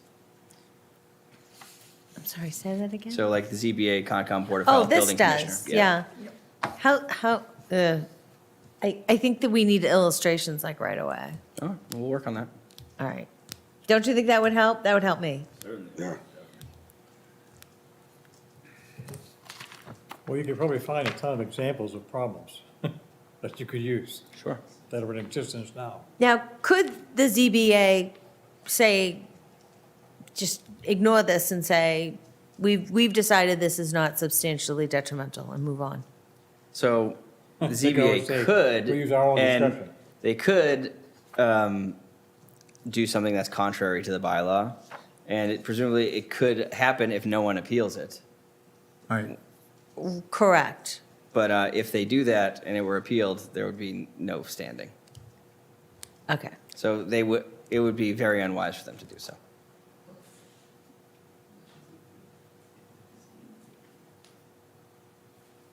This is so different than the one I read that So- you originally sent out. Was it? So the dentist bylaw, the one thing that, there's, the dentist bylaw marries both the continuance, extensions, and alterations section with a raise and replace section. So they deal with reconstruction Okay. and alterations all in the same chapter. We don't do that. So I had to go through that very lengthy chapter and pull out everything that was specific to reconstruction. Because we already have a section that covers continuances, extensions, and alterations. So the bylaw that you have here, the draft, picks out the dentist language relative to reconstruction. So it's shorter. So I think too, that would help with the chart. Like, what does it do for setbacks? Do you know what I mean? Yep. What does it do with height? What was it, you know what I mean? Okay. Yeah, work with the solar bylaw, and this could, it's just a bigger chart. A much bigger chart. You know, sometimes I can help. I'm not gonna be able to do the chart on this one. I'll work on it. I think, yeah, I think that would bring me along. Wow, And that's a then lot of work. We have things going on. So, keep it on the agenda for June 7th? June 7th. Then we'd have June 21st. We'll probably get one meeting in July, maybe not. When do they do, the 10th? First Monday, whatever that is. What day is that? Do you think we should, would you write a memo to the chair of the select board, which is John Cotton, and ask for an extension for that deadline? We can always submit the draft noting that, because we have to get something in by that deadline by charter, which we've done before. Just say, Oh, okay. here's our draft. We'll but do it We're that going way. to submit amendments prior to the execution of the warrant. All right. Okay, that's what we'll do. Sound good? Yep. All right. Good plan. All right. So there's that one. What else do you got? Trees. I'm going to pass that along to, I think, the vice chair, if she would like to Okay. handle that one. I'll raise this. Well, first of all, let me remind you to sell this thing. 62% of participants would support the town budgeting for a street live tree program. So Per the those- survey says. Those people, those builders or whomever is involved in this tree preservation, they meet the criteria and they don't want to replant. They can mitigate by paying into the tree fund of the town of Mashpee, which will be set up, which will only be used to replace trees and could be used for beautifully lining the streets with trees and, you know, making this place more beautiful. What about maintenance? Pardon me? What about maintenance of the trees? Is that For fun? whose trees? Which trees? The Well- towns or the private people? The town's trees that are on town property, I mean, if. Well, we haven't really addressed that, but that's, we're gonna have a fund. You think that fund should be for both? Yeah. That's all. what I'm saying. Yeah. Just the fund money can be used for both. One thing I think if this, I said to Karen today, that I think is a logical progression of this proposal, if it flies at town meeting, is to work with the DPW on establishing a tree planting and maintenance program. Action item. A plan, another plan. Yeah. So this bylaw, and there are a couple typos here, I see. everywhere. I didn't see them earlier. It's like, they're everywhere. I couldn't do this, what he did, you know, put these drawings in place where they go, but, you know, Oh, see, illustration. he's a whiz. Yes, yes. I like this. You know, that covers the purpose of this and the intent and why we need this. I mean, it's such a good thing in the first paragraph, the functions that include but are not limited to reduce energy consumption, provide shade, improve air quality, provide vital wildlife habitat, et cetera, et cetera. So these are all really good reasons why we need this. And yet we say here, the bylaw does not prohibit a landowner's right to remove any protected tree, which will be defined. Removal of protected trees may be authorized so long as the property owner, if it's in the tree yard, which we'll describe, undertakes one of the mitigation options set forth herein.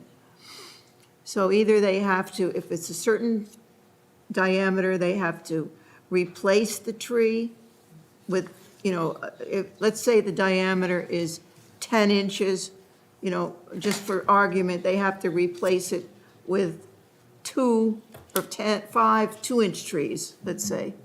Oh, to make up the diameter. Yeah, or if they don't want to replace the tree, then they have to get a calculation as to how much the replacement would cost. We leave the burden on the person, the proponent, not the town, how much the tree costs to replace and how much it costs to replant.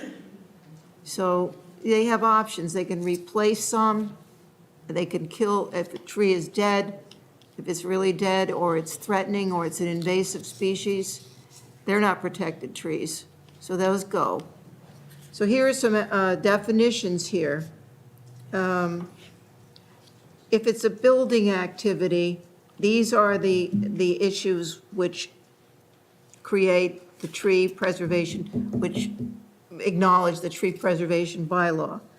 Work performed pursuant to a special permit, work pursuant to site plan approval, construction of a new dwelling, including raising an existing dwelling, construction of a subdivision, clearing, grading, or other site preparation done within 12 months prior to undertaking any of the above. So those are the people, those individuals, usually builders, not just, you know, Mr. and Mrs. John Q. Public who have a house, they're not building, they're not doing anything, you know, it's just a little cottage. They're not doing any of this kind of work, so that, they're not the people at issue. It's generally people who are doing these things. So we look at the building activity permit. So this is what they have to do. They have to get a tree bylaw permit. And we look at, in this example here, it talks about the typo there, critical root zone. This is where you have to protect a tree for 24 months when you plant it. So that's the builder's responsibility, or whose responsibility would that be? Well, ultimately, it depends. I mean, it depends. and also, it's not just for newly planted trees, it's for protected trees that you want to preserve on the lot. So, Right. that area, the critical root zone is an area that has to be protected throughout the construction activity. And that would be shown on a maintenance plan. So look at the next page on the calculation of, how do you calculate the diameter of a tree? Well, it's high school math. You take the circumference of the tree, take a look at the standard tree, up 4.5 feet over pi, 3.14, et cetera, and you wind up getting the diameter. And the critical root zone, where you have to protect the tree, is done by calculating the diameter, which you already have, times, it should be a times here, 1.5 feet. It's just an arbitrary number, I guess, that they figured out that will give you the radius. If you look at the illustration here, here you have a radius of 30 feet. And that means that you start fanning out, radius being half the diameter, all around the tree. That's where you don't want to dig and damage a root. So that's that. So you have, different calculations, slightly different measurements for trees that swell, above 4.5 feet, and multi-stem trees. Hazardous trees I've discussed. Invasive species, they're on a list, prohibited. Overstory trees are those trees that can grow even bigger than 40 feet. And those are expensive trees. But we may need overstory trees. If you replace it, you have to say, this is an overstory tree, even though it might not going to be 40 feet when you buy it. So these are the protective trees, but really going into, let's see where that picture is there. Flip over to the next page where you see this illustration. And Evan did this. He's very clever. He knows how to do these drawings. So here we have what's called the tree yard. In fact, do you have that other? What are you looking for? I don't have it. The flyer? Yeah, the flyer. I don't have the flyer. Okay. Well, we're going to do I can pull it up on the screen. Okay, Give me a second. yeah. Where you see the light color here, this is what's called the tree border or the tree yard. And it would be for, a residence, you look at the table up here, the zoning district. R3, the 40-foot front setback, side set and rear setbacks, 15 feet. So that's what that border is. If that tree is in that protected area there, and it's not a hazardous tree, and it's not a invasive species, those are trees that have to be protected. They have to be protected, or if you want to cut them down, you got to replace some of them. And if you can't replace all of them, you got to pay the shortfall, to the town, to the tree fund. And let's see. So that gives you a pretty good idea. So those trees that are in the white area by the house, you can cut them all down if you want to, but you can't really. And so what this is doing, guys, is it is saying to the builder, let's figure out a way to build nice houses. Let's just not chop down every tree in the front yard. Let's think about how we're going to do the driveway, how we're going to, really do the front. Because on my street, there are, 6 houses. We managed to keep the front a swale of trees, where a little bit, the house is a little bit peekaboo, but it's open. And it's much friendlier and warmer when you can have those trees in that 40-foot setback. I don't know if you all have trees like that, but honestly, it does look very nice. And, there's just so many benefits to this. So here are the submission requirements. Let's see. Okay, let's look at applicability. which really is said in someplace else, but it's just Right. number 3, it tells you, you know, if the tree preservation bylaw applies to you. So then you have to put this, you have to submit this, and we have an issue, and Evan can talk about this. Who do we submit it to? Who is the enforcement agent? How is this going to be done? I think somebody said to me, well, we don't have a problem. People will be honest. They won't do anything illegal. Yeah, right. That was me. Okay, I didn't want to say it was you.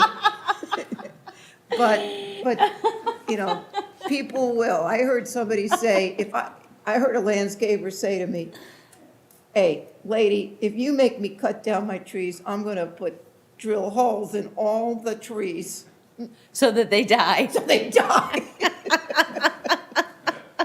And they will die. That's They not will what I die. said. I did not. So, you know, we're trying to be as fair as we can, and we know some people are going to really balk at this. Well, But it'll increase building costs, too. it will increase building costs. Yes, it will, probably somewhat, but Yeah. you can talk about the benefits here. Maybe, maybe not, because you don't have to remove any trees.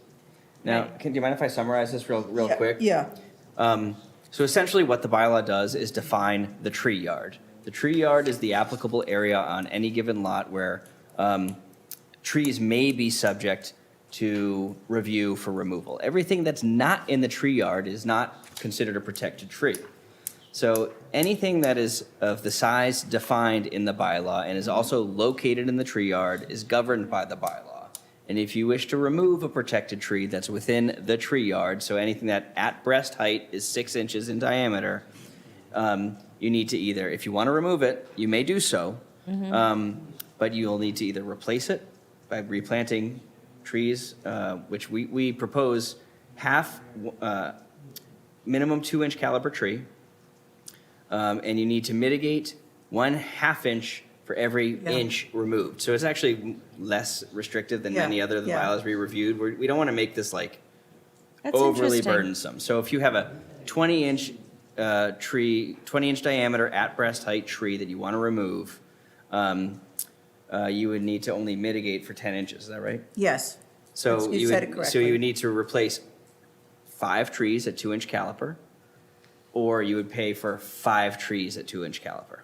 Or mitigate, replace 3 trees and pay into the fund The difference. for the difference. So what this requires is the submission of a plan, like so if you want to remove a tree, the submission of a plan where the tree yard is identified and any trees that would be qualify as protected trees identified on that plan with a sheet that notes what your intention is to remove them. So if you want to remove them, what your mitigation plan is, whether it's be to pay in the fund or to replace or some hybrid, that needs to be included with your submission.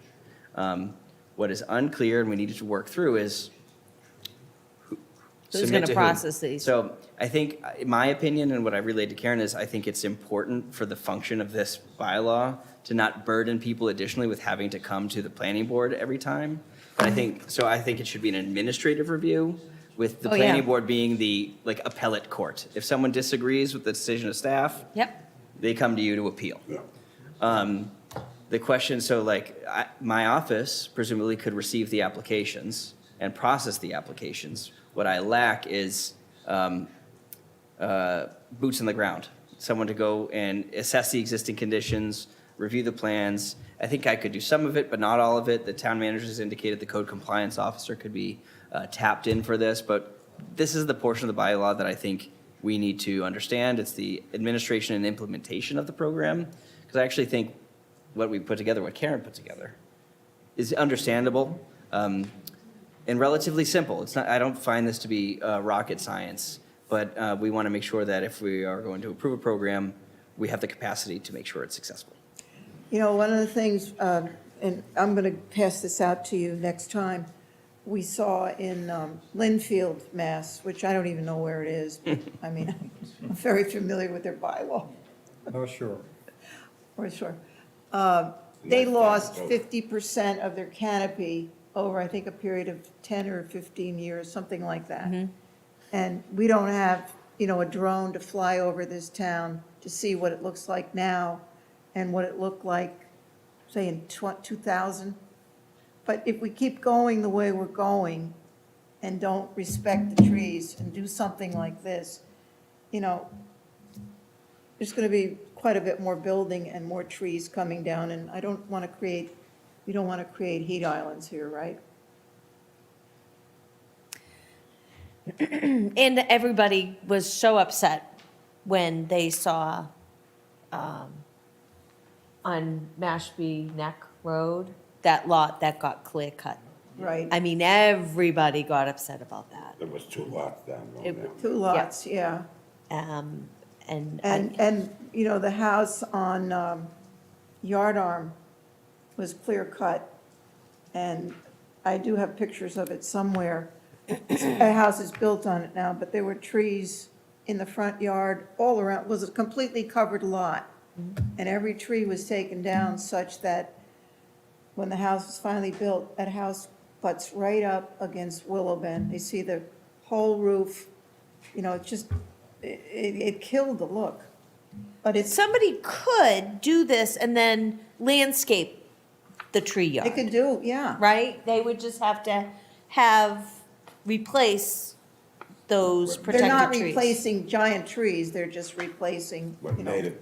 Yeah, we With try to do native that with the trees. RFS. And, So you There's could technically do We ask them that. to remove it, but we don't have as quite a detail as this, but when somebody wants to build something, they take some trees out, we try to mitigate by saying you have to replace with certain things, not quite as detailed as this, but. The one difference too that Karen proposed, I think is smart, is, oh God, I'm forgetting where my train of thought was going. It's getting to be that time, past 9. Yeah, I know. The witching hour. The other thing is I can tell when I drive around neighborhoods, which neighborhood was clear cut and which neighborhood, you know, they only went in and cleared where they were gonna build the house. What is? You can. I remembered. What Karen did and what other communities required a lesser diameter of tree that to be qualified as a protected tree. Karen proposes 6 instead of something like 4.5. Yeah, Um, yeah, right. So presumably, there'd be less impacts to a property owner, and we're really focusing on, you know, significant trees of substantial diameter to preserve and protect, or mitigate for. We tried to look at things and we said, oh no, that's too burdensome. We can't do that to people. But we just want to protect trees. And people will be glad, you know, perhaps maybe not this generation, but the next generation. Right. Well, have there been thoughts of, so when we say, if you cut down one of these trees, you have to mitigate the loss in inches. Have there been thoughts of looking at the calculation in terms of like what that tree does for the environment? Say, if you cut down, like this, say you have this tree in the zone, that tree sequesters, I don't know, 100 cubic yards of carbon per Yes. tree. Like, so say if you cut down this tree, well, you have to make up for that loss of carbon sequestration. I think that's exactly what we're doing, because Yeah. we're requiring the replacement of biomass. Right. Right. So, and the replacement of that biomass is what's sequestering the carbon. So we're not saying that specifically, but it is in effect the function. Okay. And we could go presumably more. We could, instead of requiring half-inch replacement per inch of diameter removed at breast height, we could go more. But we're just trying to find that balance between Right. not having any requirement today and applying appropriate priority to like the really substantial trees. These are the points for discussion for the They're board and so ultimately what you want to expensive. bring to town meeting. They're so But expensive, you know what I mean? Like, I would love to have the same diameter tree replaced someplace else in the tree yard. very hard They to are do. so expensive. Yeah. Do you know what I mean? They're just, Yeah, if so if they were inexpensive, I'd have no problem with it, but it is so expensive. It is. This will be an expensive proposition for some people, Yeah. depending on what they want to do. Because this doesn't compel anyone to do anything. But, you know, striking that balance is important here. What if there was a tree that the insurance company said you had to take down? Take down? Yeah, that happens a Well, lot. that's fine, you're not going to be charged to replace an invasive tree. Or if it's, Or if it's dead. if it's potentially damaging to structures. Oh, if it's a public safety threat. okay. My neighbor, the insurance company made him take him down because they were too close to his house. And they said a storm. So remember, Well, that's if it's too close to your safe, public house, safety. it's not within the Probably not tree gonna be yard. in the tree All yard, right. okay. Yeah, that's right. What else? Yeah, they'll cancel your policy. if you Yeah, do it. that's what they told me. If the side setback is 15 feet, was it on the side yard? It was, no, all around his house. All around. Well, was it in the setbacks? It was right by his It was house. It next was to his not gonna house. be in the It tree was not yard. in the Right next to setback. the house, it was not in the setback, yeah. No, they were just around his house, but the insurance company said, you don't cut him down, Oh, I have something. you're gonna lose your insurance, and there was like 12 trees, and it cost him a lot of money. And he was retired, and he said, Yeah, what am I gonna do? They're not gonna give me my insurance, Yeah. you know, and it was Yeah. pretty hard for him. The plan that has to be submitted, Yeah, any specs on that? it's included in the draft. Okay.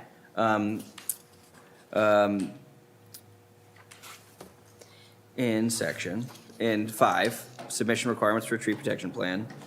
So it provides the, at a minimum requirements, and then and then additional requirements if you're proposing to preserve and/or remove protected trees. So the criteria differ depending on what choice you're proposing, but that's, that's up to you. So here's my concern, Go for it. is that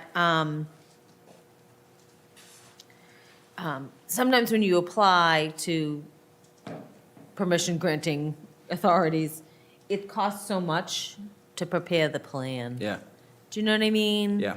So,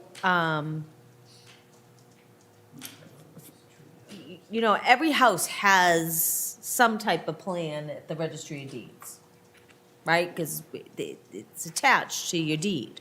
There's a plan. At least the subdivision plan, but not existing conditions, not a plot plan with existing structures. Or, there's always something like that, like your septic, you had an engineered septic plan when when the house got built. There's something somewhere. So it's just, I think, as much as you can be flexible on that plan, Yeah. because if you have to go out and get it surveyed for $500 to even submit, to get a permission to take down a tree, it's good, yeah. So that's why we have to talk to you. This, I initially put in the kitchen sink and he modified a bunch of stuff. We're trying to make it as simple and hurt as little as possible to accomplish the goal. So maybe do we need Well, a, I thought about this a lot. I Yeah. brought this exact question to Karen, because I was Yeah. reading her early drafts, and I'm like, well, man, to do this, you need a surveyor, you need an arborist, you need a Right. friggin' landscape architect, Right. well, you need a spaceman, you need, who else? Farm legwork going on. So I think about it in relation to what triggers the bylaw, which is generally substantial construction. So special permit, you're already having your property surveyed and having architectural engineering done. Okay. Raise and replaces, subdivisions. These are things where you just need to add a sheet. You're already having the property surveyed. So what this case I did consider is like, all right, what if I'm the guy who wants to remove a tree in my tree yard, but is not, like, if it's not connected to a permit, right? yeah. Can I remove it? That's what I was thinking, I didn't. It's in your tree yard, it's not connected to a permit. So wouldn't you- That maybe we have to carve out Don't you? something like that. Well, don't, you would, presumably, he should get a permit for that. Yeah. But it should be a simplified review. He shouldn't need to go Yes. get So if let's you say- don't already require a survey Right. and you just want to take down a tree, we need some sort of expedited review. And why do you want to take down the tree? I don't know, maybe you just hate the tree. Okay, so it could be for any and all reasons. Well, sure, it's your property. But I mean, I have my property, I want to take the trees down. I'm gonna call up a tree guy and say, come down and cut my trees. That costs a fortune right there. Well, I did, I took 10 trees down in my yard. Yeah. But 5 of them had those beetles in them. Okay. So they told me I should get them down. So dead and diseased trees are exempt, they're not protected trees. All right, okay. Disease or invasive trees, not Oh, but I natural. took down one that was close to the house and That's another reason. and I almost cried because I like that tree. Yeah. I took all the trees down when I built my house myself. and I left that one up. And I had tree guys come down, kept on telling me, if you have a big storm, the way that's leaning, Yes. it's gonna go through your house. And finally, that last winter, I looked at it and said, I gotta get that down. I finally took it down, but I still look at it driving home and say, I missed that tree. I Yeah, mean, yeah. it was probably 25 inches diameter, it was a good-sized pine tree. Yeah, So- but I like that idea. that Yeah, I'm if all it- down with reduced plan requirements. I don't truthfully. really wanna say, we need enforcement though. Who's gonna enforce So it? that's the question. So I mean, my opinion, what I relayed to Karen is, I think my office is perfectly equipped to take in the application, to process the application, and to issue permits. What I'm not able to do, I think regularly, presuming there's 80 to 100 new construction projects a year, Go on, look at that's just residential. There's even more commercial. We're trying to think about process. So probably an application gets made, someone goes out and assesses the existing conditions in relation to the submission. Oh, there's the protected trees. Yep, I'm confirming that the breast height is this. All right, all good. Here's your permit. I can't do that. Yeah. That's what I'm not able to do, I don't have the ability to go out in the field and inspect. I'm not an enforcement agent either. So we need to figure that out. Yeah, when they do the mitigation, whatever it is, you gotta go back and see if it was correct. So that's the portion we need to think about. You know, the town manager's indicated the code compliance officer might be a person who could add some capacity. And, you know, there's opportunity as well. I mean, for special permit projects, I mean, presumably this becomes a required sheet through the special permit process. And any enforcement or inspecting agent is inspecting the special permit project using that plan that I've issued a permit for. But that gets complicated. I think it'd be better if there was a dedicated staff person to run this program with me, or if it's somebody else. But that's the missing piece of this puzzle. Do you have any ideas? Can we Dennis, do it- Mary? Can we do it on a part-time basis? And hire a guy like part-time so that. So then you're talking about a fee, Well, we're gonna have to, right? The application has a fee that pays for the hours for this person to Yeah, help because- out. I mean, if you hire somebody, you have to give them benefits and all that stuff, it's gonna cost money. That's right. And, you know, people got upset about the pickle court. They said, we'll put money in the pickle court, and they were a hard time to the town manager there, you know, for the elections. They needed more help for the elections, and they didn't want to give money for that, but they gave money for the pickleball, you know, that, Right, different pot of money, but still. you know, I mean, election's more Yeah. important than, Yeah, you know, in the way they're setting up with the 5 different precincts, you need more help. you know, I'm wondering, I don't know who could do that work. I mean, our board engineer can, but that's a lot of money. Yeah. Yes, it is. Can't pay him for that. You don't So need I a board need- engineer. And but I'm thinking, who goes out in the field and inspects? I mean, so it could, you know, it could also, I also considered like, all right, if it's an area that's in a wetlands resource area, Drew's the tree warden, he can cover those lots. Yeah. Because he's there anyway, but it's a lot of jurisdictions, cross jurisdictions managing one program, you know what I mean? So ultimately, Who knows trees? Horticulturalists. But they also cut down the trees, so they'd be like regulating their own work. So, you know, but it's just something to think about, like, who could I do mean, it would be this? great if you could build into the platform where a builder, the builders, you know, will take on the responsibility of adding that as part of their profile. But you can't, But you know. how can you monitor the builder? The Well, builder no, I mean, but becomes you gotta start somewhere. self-monitoring. Yeah. Well, if it's part of the review, you know, the building department can do it. That's- But what are you talking, but there are That's some what- cases And most of the when, tree bylaws, that's who does it. Right. Builders. doesn't and, have and, to and I affect think that. that's an option. My only concern that I relayed to Karen also is that the building department is down a man, and they have a substantial workload. So until they are at full capacity, I don't think it's an option. And there hasn't been exactly like a line of local inspectors itching to come over on the side of the bridge and try and live here with the cost of housing, you know, at the salary that the local inspectors make. So I'm concerned about the capacity issue in the building department as well. Well, we've got blanks in this document, and we want to try to put this through, we got to fill that blank, because we can't have a Who does the bylaw what? without an enforcement agent. Well, But one of the things we do from the ARC is when someone wants to do that, we will not give up, the permit says you will replace certain things. I mean, for us, we go out and look at them all. And it's not perfect science, but We used to do that. we're able to do it down under Seabrook. If you're gonna build something, you take the trees down, we want the trees all marked before you start building.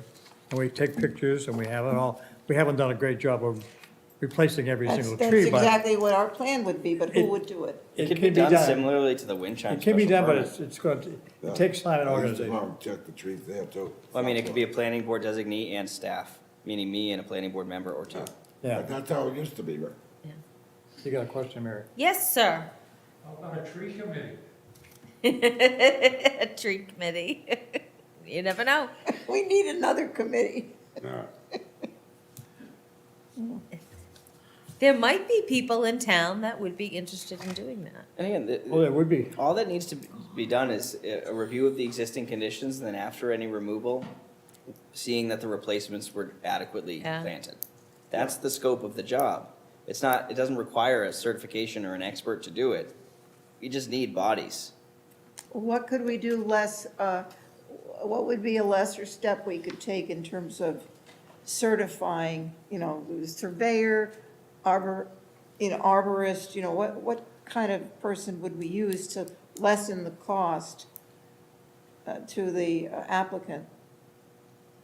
One of the ways you can buy a drone and have a drone take pictures of where the, I mean, that. That's the other thing The is realtors do it all the the, time. Oh, is the photographic evidence. Yeah, the realtors do it well, all that's the what time. we need, but you have to be kind of on the land to look at which trees have a ribbon around them, which ones are being cut, which ones are, You gotta start somewhere. So I'll leave that to you to think about, but I think you did a great job, Karen. Yeah, I Okay. can understand it. Good. I understand Okay. it. The first, yeah. okay, well, It's exciting. he did the illustrations, so, It's exciting. okay. All right, keep it on there. So we have to think about how to administer it. How to administer. And enforce What it. else? What else is it that we had to do? How to administer, a step down for just Harry homeowner, just Yeah. wants to take down a tree. Step down permit. $10 or something. All right, we ready to move on? Yeah. Okay, affordable housing and workforce housing, ADU workshop. We're gonna do it in July. I don't have a space yet, but I'm thinking the library, middle of July, after July 4th. That's great. Okay, HPP. Contract was drafted by council, was sent to Barrett Planning Group today. Hopefully it's executed within the next week. Regional housing strategy, No new update. The next meeting is upcoming. May 24th, 1 PM at the Mashpee Library. Thank you. Hack Huddles. I haven't heard anything. Yeah. Oh, boy, the lights went off out there. Okay, they're back on. I was like, oh, no, do we have to leave? All right, I do not have a chairman's report. Town planner report. I got nothing. Board engineer report, we already had that. Board committee and reports, Cape Cod Commission. Cape Cod Commission is the host of the Regional Housing Strategy. That's my report on that. Community Preservation Committee. We meet next June 1st. There are 3 funding proposals in front of us. One is for $500,000 for the Affordable Housing Trust. So I talked to Wayne, I don't know if Wayne talked to you. I talked to Wayne Taylor today, the Assistant Town Manager, and I just went over my comments from the last CPC meeting saying that, we really want this Community Preservation Committee. At the next one, I really want the addresses that you're working on and some of those. Oh, yeah. Housing services you're thinking of. So rental assistance, mortgage assistance. Wayne told me the short list for work like the short list of addresses is land behind Town Hall, the land on Commercial Street that has to go through Land Court, Yep. and the land on Old Barnstable. So 209 Old Barnstable Road, the Town Hall site, which is like 13 acres, generally behind Town Hall, going up to Meeting House Road. Yeah. 108 Commercial Street, and the VFW site, which is a collection of parcels on the Simon's Mill. eastern side of 28. Yeah. Oh, okay. Simpson Mill Road, I think it's. It's a collection of parcels. Yeah. That's relatively sizable. It's in the wastewater service area. So that's one. I feel like I'm missing one for some reason. But those are the notable addresses of reasonable size. I think there's some like isolated lots for habitat, Yeah, there are. but those, so anyways, are you guys good with that? Yeah. They would have, the trust would have slightly over $1 million if October town meeting awarded these funds. Wayne Taylor, our assistant town manager, and our town planner, Evan, want to start convening the Affordable Housing Trust monthly. So they'll have money and they'll be convening more. So it sounds like there's a plan to get some more units online. Yeah, and the housing production plan shall serve as the strategic plan for the Affordable Housing Trust, where their investments on a year-over-year basis are defined. So is that good? You guys good Yeah, with the no, CPC it's going really- forward? All We right. gotta take some action. Are you on the trust anymore? No. No, Okay. All right, the next one is some money to restore graveyards in town, historic Yep. graveyards. So I was gonna vote to support that. And then the third one was pickleball. Disc golf. No, disc golf, sorry, disc golf. Disc golf. On my street. I think I'm sold. I want to go play. It looks like a lot of fun, man. It'll be, No, it'll be. disc golf. it is So, fun. but it's not, it's on a Schumett Road, at the end of a Schumett Road. So the weird thing is that you have to take down trees. Yeah. But it is a path that then people can use. It snakes around. And then there's certain areas that are opened up, and that's where you throw the discs. So we have to put an exception now if that's happening in any kind of It's not in the tree. Right? recreational trail building. Yes, Richard? He said he wasn't gonna take down trees, that was my, when we spoke to the representative. They were gonna minimize the number of He trees. didn't even say that, because I asked him that. Yeah, trees well, we'll have to coming down. confirm. They 'Cause- would clear part of the land, but not take down trees. How can you do that and not take down trees? Well, they. I gotta respectfully. I was there. I heard the same thing Mary did, Richard. I heard it. But we'll confirm it, we'll confirm it. Definitely. And the lights went out again, all right, it's kind of creepy. So anybody have any thoughts about disc golf?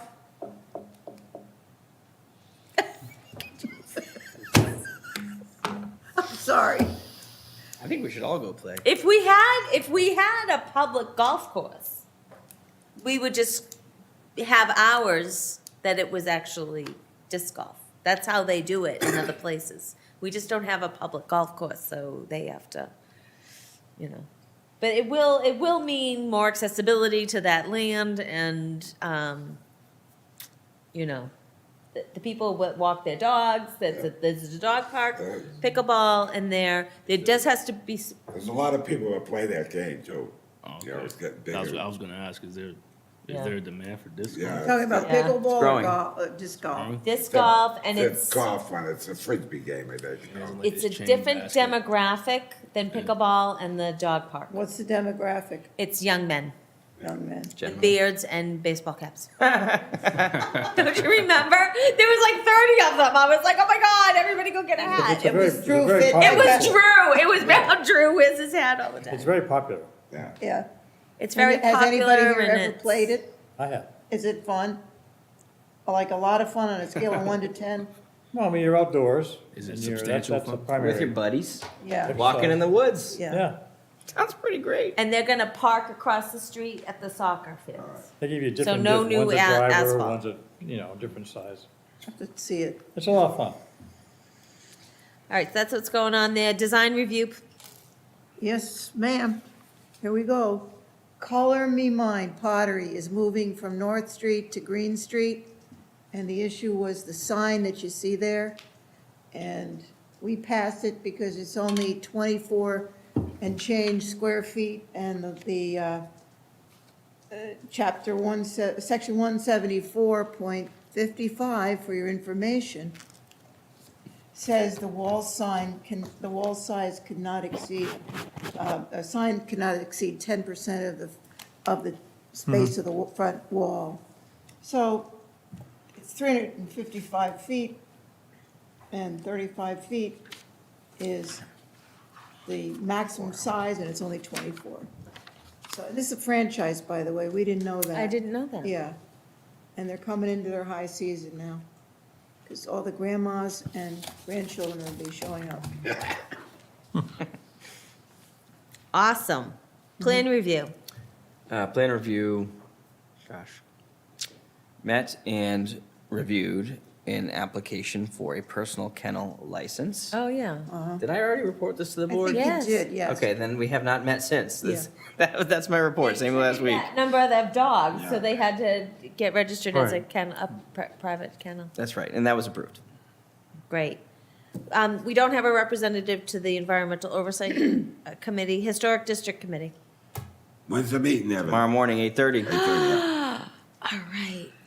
We don't have any report from Military Civilian Advisory Council. How about any report from the Harbor Management Planning Committee? We meet next week. Do we meet next week? Tuesday. Next Tuesday. So no report since last month, but Dale is also on that committee. Great. And we'll be meeting next week, the week after. Yep, so we'll be looking for reviews, so take notes. Let's see, Hazard Mitigation Planning Committee. So the committee hasn't met recently, but we are hosting our workshop on, I'll have to pull out my phone. I don't have my Oh. phone. I'm gonna have to email the board with the dates. Yeah. Will obviously be in person, but this is it'll be much more beneficial for everyone to participate remotely. And Okay. it's the way our consultants are running the meeting. There's going to be in meeting polling and stuff like that. That's going to be very difficult for people to participate in if they're in the audience. So a press release is going to be going out. Advertising will be going out this week. And I'll stress that virtual participation is going to be better, but it's going to be the second week in June. I want to say it's June 11th. But don't take my word for it. That's a Thursday. I will write to you How first thing in the often morning. is it going to meet? We're just gonna have one preliminary workshop, and it's really June, about sorry. identifying high hazard areas. And then a second workshop June to 11th. discuss mitigation actions. June 11th is a Sunday, so. All right, there's so no that's not day. it. It's early, it's the week prior to that, 7th, 8th, or something like that. So the 7th is December date. Wednesday, Advertised in the 8th is Thursday. Say it again? Will this be advertised Yeah, it's in the gonna, a press Enterprise? release is Right. gonna go out, and then invitations will also be sent. Great. All right. Reorganization of the board, nomination of, an election of chair, vice chair, clerk, and planning board. So I open up nominations for chair. I nominate Karen Faulkner for chair. Second? Any other nominations for chair? Okay. All in favor of Karen being chair, say aye. Aye. Aye. Anybody opposed or abstaining? Okay. Nominations for vice chair. I nominate Mary Wagon. Second? Any other nominations for vice chair? All in favor of I accept. All in favor of Mary Wagon being vice chair, say aye. Aye. Aye. Anybody opposed or abstaining? Clerk. I Nominations nominate for Mike. clerk. Michael Richardson for clerk. I second. You're kicking butt in that role. Yeah. Well, Chrissy makes you look good. I mean, any other nominations for clerk? All in favor of Michael Richardson being clerk, say aye. Aye. Anybody opposed or abstaining? Passes, okay. Nomination and appointment of members to serve on the following committees: Community Preservation Committee, Design Review, Environmental Oversight Committee, and Historic District Commission. I will be happy to stay on the design review. I'll be happy to stay on the historical. I would like to stay on community preservation for at least 6 months. Would that be okay? Yep. We're in the middle of a round Okay. of applications, and their plan, and I just want to get them through that. So I got to put it on the calendar to readdress that in 6 months. Okay. The Environmental Oversight Committee. Mary, is- you had, excuse me, you had mentioned in passing one day that you wanted to resurrect that committee. I want to resurrect that committee. So anyways, this board sends somebody to that committee. It's not meeting. Remember, what's her name? Cataray? Caitlin, yeah. Was it Caitlin. Caitlin Cataray, she moved to Alaska, she was running that, right? So whoever accepts that position has to work to get the committee going again. I can help with that. I know how to do it. Has anyone asked if it was the position of assistant conservation agent that was in that committee? Meaning, so like Caitlin left, presumably her successor would be on the committee? I believe the chair of the committee by charge is the conservation agent. Okay. But he asked for a waiver so that the assistant conservation agent could fill in, right? With Caitlin, and I think Ashley Fisher for a while chaired it. Like, there's ways that you can kind of swap the chairmanship, but there's just that conservation department is just so busy. But you can, by our charter, members of a committee, if there's no chair or vice chair, just for whatever reason, or they're not calling a meeting, a quorum of members can call a meeting. How many members on that committee? I have no idea. But just like, I think if it's 4 members, they just all have to, contact Rodney and say, we're calling a meeting. You know what I mean? So, is there somebody that wants to take that on? I'll take it on. Okay, all right. So, and I'll help you do it. I'll help you get it going again. I think that there's a desire to have it going again. There's just nobody that knows how to do it, and staff is just. Mary, what is the purview of that committee? What do you do? The Environmental Oversight Committee is supposed to guide, and correct me if I'm wrong, guide all the town's actions and decisions with respect to, in consideration of our environment. For example, I think one such action that Caitlin undertook prior to her departure was she and the Environmental Oversight Committee worked on warrant articles that pertain to the restrictions of polystyrene, for example, and removing litter from the roadways. I Is think, there a charter someplace that? yep, Yeah. I just don't have it with me, but they worked on that fertilizer bylaw. Right. So, Michael Talbot ran it for a while, his wife Ginny ran it for a while, and I don't know, somebody from Conservation ran it, I don't know if it was Drew or Caitlin, and then Ashley ran it for a while, which was great, because you get all the shellfish updates, it was like awesome. And then Caitlin ran it, and then since Caitlin moved, it hasn't been called. I think Dale would be the perfect person for it. All right, you'll probably end up being the chair. That's the only thing, just You can find it. forlorn. All right, so I'd accept a motion to appoint myself as our representative to the CPC, Karen as our representative to Design Review, Dale, our representative to the Environmental Oversight Committee, and Dennis, our representative to the Historic District Commission. So be. Is there a second? All in favor, say aye. Aye. Okay, and then this correspondence, and we're done. I make a motion to adjourn. Second. All in favor, say aye. Aye. Aye. Thank you, everybody. Long one for number one, Dale.